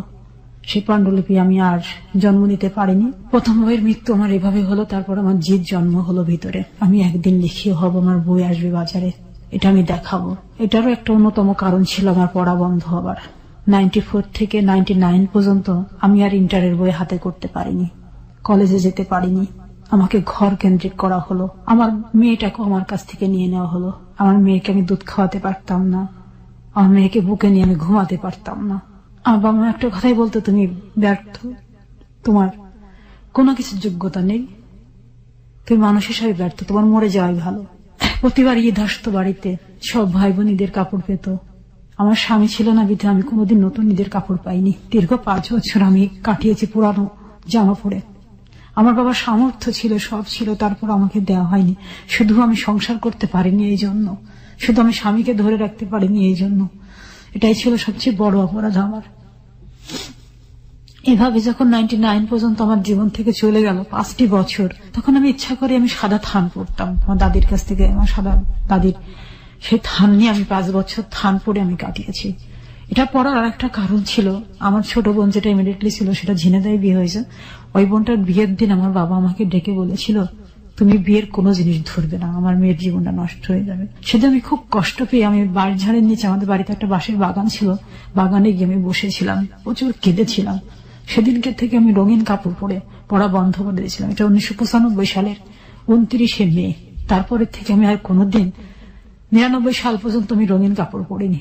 99 সালে ছোট মামা যখন ফের আমাদের বাড়িতে আসলেন, দীর্ঘ একটা মান অভিমানের পরে মামা এসে বাবাকে খুব রাগারাগি করলেন, বলে ওকে পরীক্ষা দিতে হোক, দেওয়া হোক, ও পরীক্ষা দিবে, ভালো রেজাল্ট করবে। 99 সালের মে মাসে আমার ইন্টার পরীক্ষায় আমি অংশগ্রহণ করলাম। মাত্র 4 মাস আবার পড়াশোনা করলাম, রাত দিন খেটে পড়াশোনা করে আমি 2nd ক্লাস পেলাম ইন্টারে। ডিগ্রিতে ভর্তি হলাম আমি বিএসএস গ্রুপে, সমাজবিজ্ঞান রাষ্ট্রবিজ্ঞান সাবজেক্ট নিয়ে আমি ভর্তি হলাম। বিএ ফার্স্ট ইয়ারে যখন আমি কুষ্টিয়া গভর্নমেন্ট কলেজে ক্লাস করি, প্রতিদিন ট্রেনে যেতাম, সকালের ট্রেনে, আমি বিকালের ট্রেনে ফিরে আসতাম ক্লাস করে। মেয়েটা বাসায় থাকতো, আমার মায়ের কাছে, আমার বোনদের কাছে থাকতো। মেয়ে তো তখন বড় হয়ে গেছে, বাবার কথা বলতো না? না, কখন বাবার কথা জিজ্ঞাসা করিনি। বাবার কোনো স্মৃতি ওর তো জানা নেই সেই সময় পর্যন্ত, না, ওর তো কিছু জানা নেই। 99 সালের বিয়ে ফার্স্ট ইয়ারে যখন স্টুডেন্টস, তখন 16 ডিসেম্বর আমার মা পিঠা বানাচ্ছিল। ওই মুহূর্তে বাড়িতে ফোন আসলো যে আমার ওই হাজবেন্ড মালয়েশিয়া থেকে ফিরে আসছে, সে আমাকে নিতে আসবে। এইটুকু শুধু খবর শুনলাম আমি। আমার দুলাভাইয়ের কাছে এটা জানিয়েছে যে আমি ভুল করেছি, আমার বউ এবং মেয়েকে আমি নিয়ে যাব, আমাকে যেন ক্ষমা করা হয়। সে 7 বছর পরে মালয়েশিয়া থেকে ফিরে আসলো। সেই সময় সে আমাকে তো ফেলে চলে গেল, সে মালয়েশিয়াতে চলে গেছিল গোপনীয় ভাবে, কেউ জানতো না। তারপরে সে 17 ডিসেম্বরে সকাল 10টায় আমাদের বাড়িতে আসলো। আসার পরে আমার বাবা আমাকে বলল তোমাকে যেতে হবে। আমি বললাম আমি যাব না। যেটা আমি যে অধ্যায়টা একবার আমি ভুলে গেছি সেই অধ্যায়টা আমি নিয়ে আর, মানে এত ঝড় পাড়ি দেওয়ার পরে আবার সেই ঝড়ের মুখে ফেলে দিচ্ছে। হ্যাঁ, আমি সেখানে আর যাব না, আমি যেতে চাই না। আমার একটা মেয়ে আছে, আমি পড়াশোনা করতে চাই। আমি যদি বিয়ে ভালো রেজাল্ট করি তাহলে আমি ল ভর্তি হব, আমি যদি লতে ভালো রেজাল্ট করি তাহলে আমি ব্যারিস্টার হব। আমি আমার মতো মেয়েদের পাশে গিয়ে আমি দাঁড়াতে চাই, ব্যারিস্টার পাশ করে। এটা আমার পরের স্বপ্ন আমি গেঁথে নিয়েছিলাম মনের ভিতরে, এবং সেই মন্ত্রটা নিয়ে আমি কাজ করছিলাম। তারপরে সকাল 10টা থেকে প্রায় বিকেল 4টা পর্যন্ত অনেক আলোচনা, অনেক মিটিং হলো বাড়িতে। আমাকে কেউ রাজি করাতে পারে না ফ্যামিলির। আর আমার চাচারা আসলেন, চাচারা বললেন যে এভাবে তো দেওয়া যায় না, যেটা ডিভোর্স হয়ে গেছে, তারপরে তো একটা নিয়ম আছে, নিয়মের বাইরে তো কিছু করা যায় না, তো তুমি নিয়মের বাইরে কেন কাজ করছো? তারপরে মামাদের কাছে সাজেশন নেওয়া হলো। মামারা বললো আমরা কোনো সাজেশন দিতে এখন পারবো না, কারণ সাজেশন দেওয়ার আগেই তুমি সবকিছু নষ্ট করে ফেলেছো। আমাদের কাছে সাজেশন নিলে এখন লাভ হবে না, আর আমরা এর মধ্যে থাকতেও চাই না। যেহেতু তুমি মামলাটা সেই সময় তুলে ফেলেছিলে, পুনরাবৃত্তি একটা একই ঘটনার ঘটুক এটা আমরা চাই না। ঢাকার থেকে তারা জানিয়ে দিল, তারা কেউ গেল না। তারপরে আমার মেজো চাচা তখন বাড়িতে ছিলেন, চাচাকে ডেকে আনা হলো। চাচা আমাকে বললো যে দেখ মা, তোর তো জীবন তো নষ্টই হয়ে গেছে, তোমার একটা সুন্দর ফুটফুটে মেয়ে আছে, মেয়ের বাবা দরকার, মেয়ের একটা পরিচিতি দরকার। চাচা অনেক বোঝালেন। তা বললাম চাচা তুমি কি পারতে তোমার মেয়েকে এভাবে বড় করতে? তুমি কি পারতে তোমার মেয়ে হলে ওইখানে পাঠাতে? তোমারও তো একটা মেয়ে আছে, যে মেয়েকে তুমি আজকে ডাক্তারি পড়াচ্ছ। আমার কি স্বপ্ন ছিল না ইঞ্জিনিয়ার বা ডাক্তার হওয়ার? আমার এই বোন ডাক্তার হচ্ছে, তুমি আজকে অনেক দূরে থাকো বিধায় তুমি ডাক্তার করতে পারলে, তুমি রাজধানীর বুকে থাকো বিধায় সেজন্য তোমার মেয়ে ডাক্তার হলো, কিন্তু আমি হতে পারলাম না কেন? আমার কি অপরাধ ছিল? যত মাথায় হাত দিলে বেরিয়ে গেলাম, বস আমি কিন্তু তোর প্রশ্নের উত্তর দিতে পারবো না, কারণ তোর বাবার একগম্যতার কারণে আমি ফেল করে গেছি তোর বাবার কাছে। চাচা তখন রাগ করে, বাবার সাথেও রাগ করে চলে গেলেন, বলছে তুই আমাকে আর ডাকবি না। রাত্রি 10টা বেজে গেছে, শীতের রাত। পরে বাবা আমাকে ঘরে ডেকে নিয়ে গিয়ে বললেন যে তুমি যদি আজকে এখান থেকে না যাও তোমার মেয়েকে নিয়ে, তাহলে তোমাকে আত্মহত্যা করতে হবে, তোমাকে আমি আর রাখতে পারবো না আমার বাড়িতে।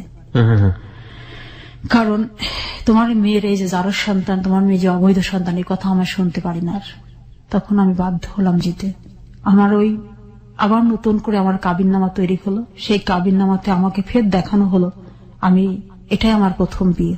আগের একটা কাবিননামা আছে, সেখানেও আমার প্রথম বিয়ে, সেই একটা তারিখের 1991 সালের। আবার সেই 1999 সালে ফিরে এসে আমাকে আবার সেই একই হাজবেন্ড, একই ঠিকানা, আবার একই কাবিননামা, আমার প্রথম কাবিননামা, কিন্তু মাঝখানে একটা সন্তান। এটা নিয়ে আমাকে আবার ফিরে যেতে হলো সেই হাজবেন্ডের বাড়িতে। আবার ফিরে গেলাম সংসারে, এবং সেই রাত্রে সে আমাকে তার আসল রূপ দেখালো। সে বলল আমি তোমাকে শুধু ইউজ করার জন্য বিয়ে করেছিলাম, সংসার করার জন্য না। এই ধরনের কথা সে আপনাকে বলল? হ্যাঁ বলল। তখন আমার আর কিছু করার নেই। সে আমাকে একটা কথা বলল, তুমি পড়াশোনা করতে পারবে না, তোমার পড়া বন্ধ। আমি কলেজে যেতাম বলে সে সাড়াশি দিয়ে আমার এই যে দাঁতগুলো তুলে ফেলে। My goodness. এই দাঁতগুলো তুলে ফেলাম যাতে কথা বলতে না পারি, পড়তে না পারি। এগুলো সে বাসার মধ্যে করেছে? জি। তখন শুরু হলো আমার জীবনের অত্যাচার। আপনার মেয়ে এগুলো দেখেনি? মেয়ে জানতো না এগুলো? ছোট মেয়ে? আমার বড় মেয়েটা, সেই মেয়েটা কখনো বাবার সাথে কথা বলতে পারেনি, বাবার আদর কখনো আমার মেয়ে পাইনি। সারাশিতে দাঁত তুলে ফেললো মানে এটা কিভাবে করলো সে? আমি পড়াশোনা করতাম বিধায় তাই। প্রচন্ড অত্যাচার করতো, প্রচন্ড মারধর করতো। বাড়ির আর লোকজন এগুলো দেখতো না? বাড়িতে লোকজন শুধু আমার শাশুড়ি, আমি, আমার হাজবেন্ড আর আমার বাচ্চার কেউ নেই। সবাই তো শহরে থাকে, গ্রামের বাড়িতে। অনেক বড় বাড়ি, 3.5 বিঘার উপরে বাড়ি। এই শব্দটা কোথাও যাবারও কথা নাই। দরজা বন্ধ করে দিয়ে আমার এদিকে দাঁতগুলো নেই, এগুলো সব টানতে টানতে তুলে ফেলতো। প্রথমে ভাঙতো হাতুড়ি দিয়ে, এগুলো ফুলে আমার এরকম হয়ে গেছিল সেই সময়। তারপরে এই যে হাতের আঙুল, এটা বাড়িয়ে আমি লিখতাম বলে এই যে হাতের আঙুল বেঁকা করে দিচ্ছে মেরে। ওই 17 ডিসেম্বরে যেদিন শ্বশুরবাড়ি গেলাম, তারপরে আমি 4 দিন পরে আমি প্রথম কলেজে যাই শ্বশুরবাড়ি থেকে। ওখান তো কাছে শ্বশুরবাড়ি, আমি বাসে কলেজে যেতাম, মেয়েকে আমার শাশুড়ির কাছে রেখে যেতাম। আমার শাশুড়ি বললো, ওর অনুমতি ছাড়া তুমি কলেজে যাচ্ছ, তোমার তো সমস্যা হতে পারে, আচ্ছা, ও তো খুবই রেগে যেতে পারে। এক দুদিন পরে তোমরা আবার এক জায়গায় হলা, তোমরা খুব সুন্দর একটা সংসার বা পড়াশোনা বা নাইবা করছো তো, ইন্টার পাস তো করছো, ডিগ্রি পাস না করলে কি হবে তোমার, তুমি তা চাকরি করবে না। তা বললাম যে মা, আমি ভরসা আর কোনো কিছুতেই পাই না, এখন আমার একটা ভরসা, আমাকে শিক্ষা অর্জন করতে হবে, আমাকে আমার এডুকেশনটা আমাকে ফুলফিল করতে হবে, আমি এই লক্ষ্যে এগিয়ে যেতে চাই, যাতে পরবর্তীতে যেন আমি সব ঝড় সামলাতে পারি, আমাকে সেভাবে তৈরি হতে হবে, আমার নিজে থেকে নিজেকে তৈরি করতে হবে। আমি এই বলে আমি চলে যাই কলেজে। যেদিন প্রথম কলেজ থেকে ফিরে আসলাম, সেদিনই আমার প্রথম প্রচন্ড মারধর, সেদিন তো দাঁত তুলেছিল পরে, আচ্ছা, প্রচন্ড মারধর করেছিল, আমার বই ছিঁড়ে ফেলেছিল, যে বইগুলি আমি আমার কলেজে যে বইগুলো আমি নিয়ে এসেছিলাম এটা আগুন দিয়ে পুড়িয়ে ফেলার পরে আমি ফের নতুন করে কিনি। এখন কেনার টাকা তো সে আমাকে দিবে না। আমার বাবার বাড়ি থেকে আমাকে 5 ভরি গহনা দেওয়া হয়েছিল, আর শ্বশুর বাড়ি থেকে 10 ভরি স্বর্ণ দিয়েছিল। এখান থেকে আমি আমার মামা যে কানের দুল দিয়েছিলেন একটা পাশা, সেটা আমি বিক্রি করেছিলাম। আচ্ছা, বিক্রি করে আমি বই কিনেছিলাম ফের কলেজের। আচ্ছা আচ্ছা, এই পুড়িয়ে দেওয়া বই। আচ্ছা, আমার কলেজের সব বইগুলো আমি ফের নতুন করে ফের কিনি, যেহেতু আমার একটা বছর পরে আমি পরীক্ষা দিব। আচ্ছা, ডিসেম্বর, জানুয়ারি, ফেব্রুয়ারি, মার্চ, এপ্রিল, মে, জুন, যখন আমি পড়াই বন্ধ করলাম না, তখন সে কি করলো, আমাকে দ্বিতীয়বার কনসেপ্ট করালো। আমি যে পিল খেতাম, তার সাথে যাওয়ার পরে সেই পিলের পাতা সে ফেলে দিত। আমার পিলের পাতা কোনোদিন আমি ফুলফিল করতে পারতাম না। আচ্ছা আচ্ছা, মানে আপনার পড়াশোনা বন্ধ করার জন্য দ্বিতীয়বার কনসেপ্ট করালো জুন মাসেটা। আচ্ছা, আমি কনসেপ্ট করলাম। কনসেপ্ট করার পরেও আমি পড়াশোনা করতাম নিয়মিত, ঘরে বসে বই পড়তাম। সে তো সারাক্ষণ বাইরে থাকতো, বাইরে ড্রিঙ্কস করে বেড়াতো, পাখি মেরে বেড়াতো, বিভিন্ন মেয়েদের সাথে ফুর্তি করে বেড়াতো, তার জীবনের ইতিহাসগুলো এগুলি ছিল। খুব ডেঞ্জারাস টাইপের ছিল তো, এবং তাকে দেখে সবাই ভয় পেত। আর আমার যে মেয়েটা আমি সাথে করে নিয়ে গেলাম, আমার বড় মেয়ে, ও যখন ওখানে দিন যাপন করতো আমার সাথে, ও বাবাকে দেখে খুব ভয় পেত, বাবার সামনে কখনো যেত না, কথাও বলতো না, আর ওকে কখনো বাবা আদরও করেনি ওকে। ও তখন বাবার আদর কি জিনিস জানতো না, বাবা বলে ডাকতো না, ভয় পেত। ও দাদির কাছে বেশি থাকতো, দাদি ওকে খুব ভালোবাসতো, ফুবুরা ভালোবাসতো। তো এভাবে আমাদের মামের দিন যাচ্ছিল। ও বাবা যখন থাকতো না, তখন ও আমার কাছে আসতো, এবং বাকিটার সময় কাজের মেয়ে এবং দাদি এদের সাথেই সময় কাটাতো। আর এইভাবে আমার প্রতি অত্যাচার চলতো। দ্বিতীয় কনসেপ্ট হওয়ার পরে আমি ওই বেবিটা আমার ভিতরে বাড়তে থাকে আস্তে আস্তে। জুন থেকে এটা মার্চ, প্রায় 8 মাসের কাছাকাছি যখন আমার গর্ভে বাচ্চা, তখন আমার বিয়ে পরীক্ষা শুরু হলো মার্চে। বিয়ে ফাইনাল পরীক্ষা। আমি সেই 8 মাসের গর্ভে বাচ্চা নিয়ে আমি পরীক্ষা দিতে যেতাম। আমি পরীক্ষায় অংশগ্রহণ করলাম, বিয়ে পরীক্ষাতে। বিয়ে পরীক্ষা যখন অংশগ্রহণ করি, তখন এর মাঝখানে তোমার 2-3টা দাঁত তো অলরেডি চলেই গেছে প্রচন্ড অত্যাচারে। আমি পড়তাম যাতে কথা বলতে না পারি, আমাকে বলতো যদি দাঁত না থাকলে পড়াশোনা করবি কিভাবে, তো দাঁতই রাখবো না, এভাবে সে বলতো আর মারতো আমাকে ধরে। তারপরে যখন আমার বিয়ে ফাইনাল পরীক্ষা যখন সামনে আসলো, তখন তো আমি দ্বিতীয় সন্তান আমার গর্ভে, সন্তানও বড় হচ্ছে, এদিকে গুটি গুটি পা আমার পরীক্ষাও এগিয়ে আসছে। আমার টেনশন, আমাকে পরীক্ষা ভালো রেজাল্ট করতে হবে। আমি ওইভাবে পড়াশোনা করতাম। যখন আমার সামনে বই দেখতো তখন আমাকে মারধর করতো প্রচুর। যখন আমি পরীক্ষাতে ফর্ম ফিল আপ করার জন্য আমি রেডি, ওই সময় আমার আগের 2 সার্টিফিকেট, এসএসসি এবং ইন্টারের সার্টিফিকেট ছিঁড়ে ফেলে, ছিঁড়ে টুকরো টুকরো করে ফেলে। সেটা আমি পুড়িয়ে ফেলবে যখন, তখন আমার শাশুড়ি পুড়িয়ে ফেলার আগে সে নিয়ে চলে যায়। পরে ওটা আমি আর একটা কাগজে জোড়া দিয়ে সেই ছেঁড়া কপি এখন আমি টেনে নিয়ে বেড়াচ্ছি, সেই ছেঁড়া কপি আছে আপনার কাছে। প্রিয় শ্রোতা, আমরা কিছু নিদর্শন উনি নিয়ে এসছেন। মাই গুডনেস, একটু আমার কাছে দিবেন? ওহ গড, প্রত্যেকটা ছেঁড়া, এবং এটা আপনি অবস্থায় জোড়া দিয়ে লেমিনেটিং করেছেন না, নিচে একটা পাতা দিয়ে আপনি আঠা দিয়ে লাগিয়েছেন। এটা মানুষ কতটা অসহায়, আজকের এই জীবনের গল্প না শুনলে আমি ঠিক বুঝতে পারতাম না। ওনার সার্টিফিকেট গুলো আমার 2 হাতে 2টা সার্টিফিকেট। 1994 সালের মাধ্যমিক স্কুল সার্টিফিকেট পরীক্ষায় সমাজবিজ্ঞান শাখায় দ্বিতীয় বিভাগে উত্তীর্ণ হয়েছে। বাহ, এখানে উনি যশোর বিভাগ থেকে পরীক্ষা দিয়েছেন সেটাও উল্লেখ আছে। এখানেও উনি হায়ার সেকেন্ডারি স্কুল সার্টিফিকেট, এটা ইংলিশে, প্রত্যেকটা টুকরো টুকরো করে ছেঁড়া, এবং উনি নিচে কাগজ দিয়ে আঠা দিয়ে লাগিয়ে পরবর্তীতে লেমিনেটিং করেছেন। বলুন তারপরে আমি পরীক্ষাতে অংশগ্রহণ করবই, আমার এটা প্রতিজ্ঞা, দৃঢ় প্রতিজ্ঞা। পরীক্ষা অংশগ্রহণ করলাম। ইংলিশ বাংলা পরীক্ষা দুটো আমি খুব ভালো দিলাম। Degree final? জি, ডিগ্রি ফাইনাল। ওকে। আমার মেয়ে আমার গর্বে, ছোট মেয়ে, 8 মাস তখন চলে, আর 1 মাস পরে আমার ডেলিভারি। পরীক্ষা শেষ করতে পারবো কিনা জানি না, যেহেতু তো লং টাইমে পরীক্ষাটা। তাওয়াক্কাল তো আল্লাহ, আপনি দিয়ে যাচ্ছেন? হ্যাঁ, দিয়ে যাচ্ছি। ওকে।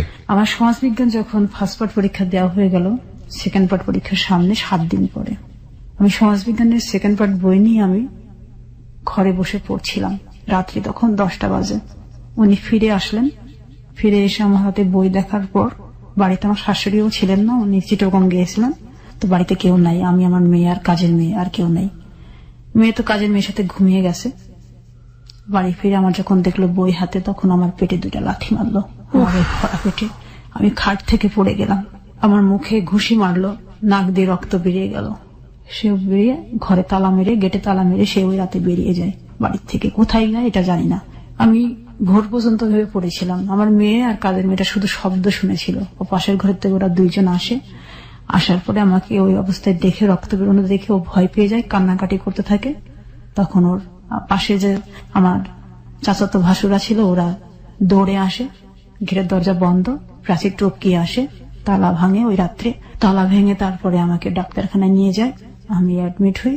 4 দিন আমি হাঁটতে পারতাম না আমার পেটে লাথি মারার কারণে। পরে তহমিনা যে আমাদের ফ্যামিলির ডাক্তার, সে বলল যে বাচ্চা উল্টে গেছে, ভিতরে বাচ্চা ডিফেক্ট হয়ে গেছে। আমি আমার পরীক্ষা দিতে পারিনি। আমার হাঁটা চলা বন্ধ হয়ে গেল। ডাক্তার বলল যে তুমি পরীক্ষা চাও না জীবন চাও? তা আমি বললাম আমার পরীক্ষাটা খুব ইম্পর্টেন্ট, আমার পরীক্ষাটা আমি দিতে চাই, আমি বেডে শুয়ে হলো পরীক্ষা দিব। তুমি কি পারবে? আমি বললাম আমাকে পারতেই হবে। আমি পরীক্ষার হলে গেলাম।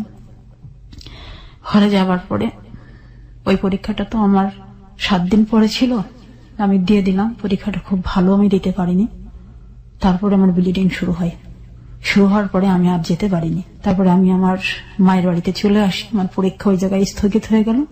আমার স্বপ্নের অধার হয়ে থাকলো, আমার বিয়ে পাশ করা আরো হলো না। তারপরে আমি চাষির কাছে ট্রিটমেন্টে থাকলাম। থাকার পরে মেয়েটা 1 মাস অতিরিক্ত হয়ে গেল পেটের মধ্যে, আর ডেলিভারি আমার পেন আসে না। মেয়েটা ভিতরে মল ত্যাগ করে ফেলছে।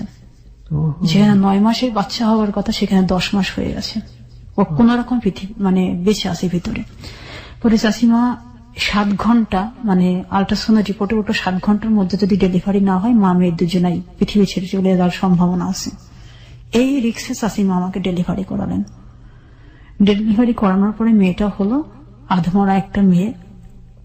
সেই মেয়েটা অনেক ট্রিটমেন্টের পর বেঁচে উঠলো, কিন্তু সে বেঁচে থাকাটা এখন আর বেঁচে থাকা নয়। ওই যে লাথি মারার কারণে ওর জীবনে ওর ডিফেক্ট নিয়ে যে শিশুটা খুব সুন্দরভাবে পৃথিবীতে আসতো, তার সুন্দর জীবনটা ব্যাহত হলো। আমি আবার 26 দিনের মেয়ে নিয়ে আমি আমার শ্বশুর বাড়িতে ফিরে গেলাম, যেহেতু মেয়ের স্কুল আছে। সুস্থ হয়ে ফিরে গেলাম। এই ছোট মেয়েটা, বড় মেয়েটা, এই নিয়ে আমি সংসার করি, সংসারে আছি।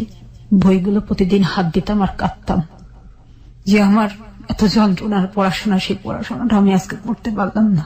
তারপরে আমার মেয়ের বয়স তখন 13 মাস, ছোট মেয়ে, তখন ফির সে আমাকে কনসেপ্ট করালো। আবার তোমাকে কনসেপ্ট করতেই হবে। আবার আমার সন্তান আসলো, ছেলে পেটে আসলো। ছেলে পেটে আসার পরে আমি অসুস্থ হয়ে গেলাম। আমি বিছানাতে, আমি আর উঠতে পারতাম না। দিদি প্রচন্ড মারধর করতো। আমার বড় মেয়েটা এতটাই তার কাছে মানে চক্ষুশূল ছিল। 7 বছরে তো 8 বছরের মেয়েরা তো কান ফোড়ায়। আমার বড় মেয়েটা যখন কান ফোড়ালো শখ করে ছোট ফুপুর কাছ থেকে, সে কানটাকে সে বাড়িয়ে কান দিয়ে রক্তপাত করে দিয়েছিল আমার বড় মেয়ের। ইভেন কি মেয়েটাকেও সে কখনো রেহাই দিত না। তারপর ছেলেটাকে পেটে নিয়ে যখন আমি এভাবে আর পড়াশোনা করতে পারলাম না, আমার শ্বশুর বাড়িতে তখন খুব কষ্ট হতো, যেহেতু ওখানে ডাক্তার, গ্রামের বাড়িতে ডাক্তার অনেক দূরে, আর বাড়িতে কোনো ডাক্তার নেই। সেহেতু চাষিরা আমাকে বললো তুমি বাড়িতে চলে আসো, যে তোমাদের বাড়িতেই ডাক্তার, বাড়িতেই সবকিছু। তো বাড়িতে চলে গেলাম, থাকলাম বাড়িতেই। আমার ছেলেটা হচ্ছে 2003 সালের 7 জুলাই আমার ছেলেটা জন্ম নিল। ছেলেটা খুব সুন্দর জন্ম নিল আর কি, ভালোভাবে, কোনো সমস্যা আমার হয়নি। 12 দিনের ছেলে নিয়ে আমি ঘরে ফিরে গেলাম। জানুয়ারি মাসের 4 তারিখে আমি ছেলে কোলে নিয়ে আমি কাজ করতেছিলাম রান্নাঘরে। তো আমার কাজের মেয়েটাকে দিয়ে বললাম যে কাপড়গুলো একটু ভেজা ভেজা আছে, আমি এইগুলোর একটু শুকিয়ে নিয়ে আসি চুলার থেকে। শুধু হিটারে দিয়েও হচ্ছে না, আয়রন করে হচ্ছে না, তো এই বাচ্চাটাকে নিয়ে আমি আসতেছি। তখন রাত্রি 8:30 বাজে। আচ্ছা, আমার মেয়েটার টিচার এসে তখন মেয়েটাকে পড়াচ্ছে, বড় মেয়েটাকে। তারপরে আমার গায়ে আগুন লেগে গেল। আগুন লেগে গেল মানে? চুলার থেকে আগুন লাগলো আমার গায়ে। আচ্ছা, আমার শরীরের অর্ধেক অংশ পুড়ে গেল। পুড়ে যাওয়ার পরে আমি সেন্সলেসে পড়ে থাকলাম। সবাই আসলো, আমাকে ওখান থেকে আগুন থেকে উদ্ধার করলো। শাড়িতে আগুন লেগে গিয়েছিল। লেগে যাওয়ার পরে ওই রাত্রে আমাকে ডাক্তারখানায় অ্যাডমিট করা হলো। আমার হাঁটুর উপর থেকে আমার মাঝার পর্যন্ত আমার সমস্ত পুড়ে একদম ঝলসে গেল। ঝলসে যাওয়ার পরে আমি এই বিছানায় যখন পড়ে গেলাম, বাচ্চা 3টা, ছোট মেয়েটা ওই রকম হাঁটতে পারে না, ছেলেটা মাত্র হয়েছে 7 মাসের সন্তান কোলে। তারপর সে যে কি বিভৎস মানে অবস্থা আর কি, ডাক্তার ড্রেসিং করছে, ব্যান্ডেজ করতেছে, এইভাবে আমার প্রতিদিন একটা একটা করে দিন পার হতো। আর আমার ফ্যামিলির কেউ আমাকে তখন দেখতে আসেনি। আর এই যে আপনি বলছিলেন একটু আগে যে দাঁত উপড়ে ফেলতো, হাতের নখ ভাঙতো, যাতে আপনি লেখাপড়া করতে না পারেন, এগুলো আপনি আপনার পরিবারে বলতেন না? মাকে বলতেন না? বাবাকে বলতেন না? আমার ওই যখন এগুলি করতো তখন তো বললেও তারা বিশ্বাস করতো না। আর আমার ফ্যামিলির লোকজন তখন কম যেত আমাদের বাড়িতে। আর আমার বাচ্চাগুলি হয়ে যাওয়ার পরে যখন আমার অত্যাচারটা যখন বেশি বাড়লো, যখন আমি পুড়ে গেলাম, তখন আমার ফ্যামিলির কারোর মুখ আমি দেখিনি। দাঁতগুলো কি দিয়ে তুলতো উনি? দাঁতগুলো প্লাস দিয়ে তুলতো আর ইয়ে দিয়ে করতো। কিছু লোক আছে উনি ভাঁজ করতে পারেন না, এগুলো কি দিয়ে বাড়ি দিত? এগুলো মানে বেতের লাঠি দিয়ে বাড়ি দিত, যাতে আপনি লিখতে না পারেন, কলম ধরতে না পারেন। এই যে আঙুল দুটো বাঁকা, এই যে এই কারণে ফেটে গিয়েছিল হাড় এখানে। বলুন, তারপর? পড়ে গেলাম বিছানায়। তখন আমাকে ওই পুরো অবস্থাতে মারতে পারে না, শুধু মুখে আমাকে আঘাত করতো যে সাবধানে কাজ করতে পারো না, এই করতে পারো না, সেই করতে পারো না, এখন তোমাকে কে দেখবে, তোমার বাচ্চাদের কে দেখবে, খালি মুখে কিলাতো, কিলিয়ে আমার চলে যেত ঘর থেকে। আমার পরে রাগে মানে খুব বেশি চলে যেত। আর একটা বড় মহিলা ছিল কাজে, তার সাথে সে সারাক্ষণ এই সেক্স রিলেশনের মতো থাকতো। মানে কাজের মেয়ের সাথে? জি। আমার শাশুড়ি তখন আমার পুরো অবস্থা শুনে চিটাগং থেকে ফিরে আসলেন বাড়িতে। আসার পরে আমার মেয়েদেরকে দেখাশোনা করতে লাগলেন। শাশুড়ি আর একটা কাজের মেয়ে রাখলেন, যেহেতু ওই অবস্থা হয়ে গেছে, এখন তোকে তো ট্রিটমেন্টও করতে হবে, বাচ্চাগুলোও দেখতে হবে। আমি ছেলেটাকেও কোলে নিতে পারি না, ছোট মেয়েটাকেও নিতে পারি না। বড় মেয়েটা আমার মল ফেলতো, আমি পায়খানা বিছানায় বসে করতাম। বড় মেয়ে সেবাটা দিত? আমার বড় মেয়ে আর একটা কাজের মেয়ে। এই আমার বড় মেয়ে তখন ক্লাস 6-এ পড়ে। আমার এই বড় মেয়েটা আমার জন্য তার 1 বছর লস দিল। 6-এ ওর পড়াশোনাটা হয়নি। ওর চোখে যখন পানি দেখতাম তখন আমার খুব কষ্ট হতো। নিজের প্রতিচ্ছবি দেখতে পেতেন? আমি তখন আমি বলতাম যে আম্মু, তুমি আমাকে ক্ষমা করে দিও, আমি চাইনি তোমার পড়াটা বন্ধ হোক। তারপরে এইভাবে জানুয়ারি থেকে অক্টোবর মাস পর্যন্ত আমি বিছানায় ছিলাম। প্রচন্ড যন্ত্রণা, ঘা শুকোতে দেরি হলো, আমার পুরা শরীর বিকলাঙ্গ হয়ে গেল, ঠ্যাংগুলো সব কুজো হয়ে গেল, নখগুলো সব টান ধরলো। যখন আমি আর সুস্থ হই না, অক্টোবর মাসের 16 তারিখ 2004, সে আমাকে আমার 3টা বাচ্চাকে রেখে কুষ্টিয়ার কোর্ট স্টেশনের বারান্দায় ডাক্তারখানায় যাওয়ার নাম করে আমাকে ফেলে আসে। সেই রাস্তাতে স্টেশনে ফেলে আসে আপনাকে? আমাকে ফেলে আসে। ফেলে আসার পরে আমি 17 দিন ছিলাম ওই স্টেশনে। আমার ফ্যামিলির লোকজন কেউ জানতো না আমি কোথায়। কেন স্টেশনে আপনি থাকলেন? আপনি কেন বাড়িতে চলে আসলেন না? আমি তো হাঁটতেও পারতাম না নিজে। ওহো, আমি তো বিকলাঙ্গ তখন, পুরা অবস্থা, আমার পুরা ঘাও তখন আমার সুখ হয়নি। কি করলেন ওই সময়টাতে তাহলে? আমি স্টেশনেই পড়ে থাকতাম। আমার শুধু একটা ম্যাক্সি পরা ছিল গায়ে, আর একটা গায়ে চাদর ছিল। ধুলা বালিতে আমার। আপনার সঙ্গে আপনার সন্তানটা ছিল না? না, সন্তানগুলো আপনাকে ফেলে এসছে ডাক্তার দেখানোর কথা বলে। সে তার সাথে আমি এখন সেক্স করতে পারি না, তাকে আমি সেবা দিতে পারি না, তার সন্তানদেরকে আমি সুস্থ রাখতে পারতেছি না। আমি তো এখন অথর্ব, অকেজ। আমি যাতে পচনশীল হয়ে মরে যাই সেটাই সে চেয়েছিল। তারপরে আপনি স্টেশনে কি করলেন ওই সময়টাতে? আমি 17 দিন থাকার পরে আমাকে কেউ ভিক্ষুক মনে করে 2 টাকা 1 টাকা দিয়ে যেত। ওটা দিয়ে আমি খুঁড়িয়ে পাউডারি কিনে স্টেশনের নলকূপ থেকে পানি খেতাম। এবং আমার নিজের চোখে আমাকে দেখতে হয়েছে আমার ঠ্যাঙের নিচ থেকে যে পচা মাংস ছিল, এই মাংস কুকুরে চেটে খেত। এই জিনিসটা আমাকে আমার জীবদ্দশাতে আমাকে দেখতে হয়েছে। এটা যে আমি দেখবো আমি কখনো কল্পনা করতে পারিনি। 17 দিন যখন অতিবাহিত হয়ে গেল, ধুলা বাড়িতে, মশা মাছিতে ঘাগুলি আবার দুর্গন্ধ ছড়াতে শুরু করলো। তখন আমার বাবার বড় বোনের ছোট দেবর, উনি স্টেশনে দেখা মাত্র আব্বার কাছে ফোন করছে, বাবার কাছে, যে ভাই তুমি ভাত খাও কিভাবে, তুমি ঘুমাও কিভাবে, যে বাড়ির মেয়েদের পশমকে স্পর্শ করতে পারেনি সেই মেয়ে আজকে স্টেশনে পড়ে আছে, তুমি কল্পনা করতে পারবে না মেয়ের কি অবস্থা আজকে। এটা বলে সেই ফোনটা রেখেই আমাকে কুষ্টিয়া সনদ টাওয়ারে ভর্তি করার পরে আমাকে ওখানে সেবা দেওয়ার পরে আমি 7 দিন থাকার পরে আমাকে বাড়িতে নিয়ে যাওয়া হয়। বাবা আসলো না কথা শোনার পরে? বাবা চলে আসলেন মাইক্রো নিয়ে, দুলাভাই চলে আসলেন, বড় বোন চলে আসলেন, সবাই আসলো। আসার পরে আমাকে ওখান থেকে সেবা দিয়ে 7 দিন পরে বাড়িতে নিয়ে গেলেন। বাড়িতে নিয়ে যাওয়ার পর যেহেতু সন্তান আমার কাছে নেই, আমার ওই 17 দিনে ক্ষুধা যন্ত্রণা, আমি এগুলো না খেতে খেতে আমি আর বাড়িতে আসার পরে আমি আর কারোর সাথে কথা বলতে পারতাম না। আমাকে কোনো কিছু প্রশ্ন করলে আমি চুপচাপ, আমি শুধু আমার চোখ দিয়ে পানি পড়তো, শুধু এই অনুভূতিটি আমার সেই সময় ছিল। তারপরে বাবা দেখলো তো এটা সমস্যা, তখন এইভাবে আমার অক্টোবর নভেম্বর ডিসেম্বর মাসগুলো চলে গেল। জানুয়ারি ফেব্রুয়ারির দিকে বাবা আমার পাসপোর্ট তৈরি করলেন, আমাকে ইন্ডিয়াতে নিয়ে যাবেন ট্রিটমেন্টের জন্য। আমার শরীরের আর কোনো উন্নতি হচ্ছে না। হাজবেন্ডকে খবর দেয়নি? হ্যাঁ দিয়েছিল, বাবা গিয়েছিল 2 বার, বাবাকে অপমান করে বের করে দেয়।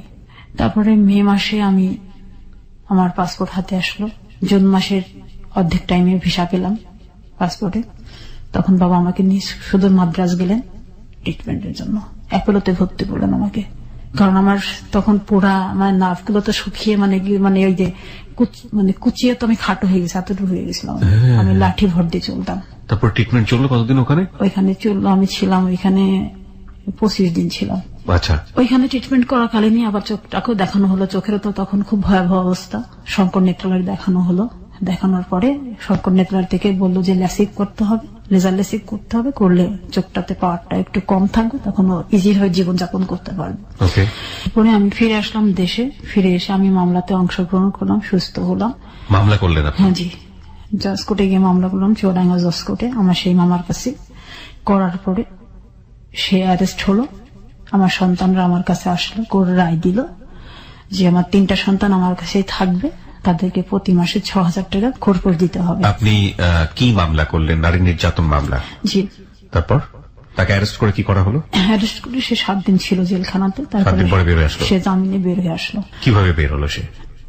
সেটা তো তার রুলসে তো হবে, এটা তো নারী। আপনি পরবর্তীতে কোর্টে গিয়ে আবার আপিল করলেন না যে কেন বের হলো সে? হ্যাঁ করেছিলাম। তারপর করার পরে তখন একটা কথাই সে বলল যে তোমার যে বিয়েটা, সেই বিয়েটাকে তোমার বাবা দেখাচ্ছে যে তোমার প্রথম বিয়ে হলো 91 সালে, সেটা ঠিক আছে, সেটা তো আমিও জানি, বাট সেই কাগজটা কিন্তু তুমি উত্থাপন করলে না, এটা আমার বাবা করতে দেয়নি। যেহেতু তো ওই বিয়ের পরে যে ডিভোর্স লেটারটা আছে সেটাতে আমার অবৈধ সন্তানের কথা উল্লেখ আছে। আচ্ছা। সেই বিয়েটাকে আবার নতুন করে আমি যখন দেখালাম যে আমার প্রথম বিয়ে, দ্বিতীয় বিয়েটাও যখন দেখাচ্ছে প্রথম, তাহলে বাচ্চাটা আসলো কোথা থেকে? এটা একটা বিশাল একটা প্রশ্ন আইনের কাছে। এই ফাঁকের কারণে সে জটলা তৈরি করে সেখান থেকে বের হয়ে গেল। কতবার যে আজকে আমার গা শিউরে উঠেছে স্টোরি শুনতে গিয়ে, মানে মানব জন্ম বৃথা বলে একটা শব্দ আছে, কিছু বলার নাই। এখন পর্যন্ত আমার কাছে মনে হয়েছে এটা একটা বৃথা জন্ম। সমাজ নেই, আইন নেই, পরিবার নেই, কেউ নেই এই ভদ্র মহিলার পাশে। ওয়াই শি ইজ সার্ভাইভিং, মানে হাউ শি ইজ সার্ভাইভিং, মানে কিছু বলার নেই। তারপরে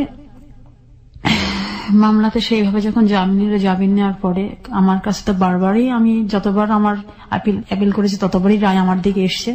তার যে সে তার যথাযথ যে দায়িত্বগুলো পালন করবে, সন্তানরা বড় না হওয়া পর্যন্ত মায়ের কাছেই থাকবে এবং সন্তানদেরকে সে নিয়মিত খোরপোশ দিবে।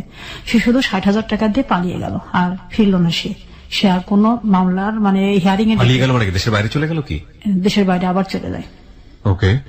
তো দেশের বাইরে যখন চলে যাবে তখন এটা আমি শুনতে পাই, তখন আমি এয়ারপোর্টে এসে আটকানোর জন্য আমি চেষ্টা করেছিলাম একটা, কিন্তু আমার বাবার কারণে আমি এটা ফেল করে যাই। বাবা কি করলো? আমি যেদিন আমি শুনছি যে সে চলে যাবে, আমি ওই সপ্তাহে আমি ঢাকা আসবো, আমার বাবা আমাকে আসতে দেয়নি, আমি পরের সপ্তাহে আসি। আমি যখন এয়ারপোর্ট থানাতে আমি যখন গেছি তখন দেখি অলরেডি সে পাসিং হয়ে গেছে, সিঙ্গাপুরে পাসিং হয়ে গেছে। কত সালে এটা মনে আছে? হ্যাঁ 2005-এ। 2005 সালের গল্প। তারপরে তার হলো না তাকে করা, সে 60,000 টাকা দিয়ে এইভাবে সে আর যতগুলো হিয়ারিং এর ডেটে আমি উপস্থিত হই সে উপস্থিত হয় না। এভাবে 3 বছর মামলা চললো। এদিকে আমার মেয়েটা ক্লাস 8-এ উঠে পড়লো, বড় মেয়েটা। ছোট মেয়েটা এরকম অসুস্থ, প্রতিবন্ধী, হাঁটতে পারে না। প্রতিবন্ধী হয়ে গেল সে? জি, ওই যে ও লাথি মারার কারণে। লাথি মারার কারণে। ছেলেটাও আস্তে আস্তে বড় হচ্ছে। এভাবে আমাদের 3 সন্তান নিয়ে বাবার বাড়িতে আমি আবার জীবনযাপন শুরু করলাম। তারপরে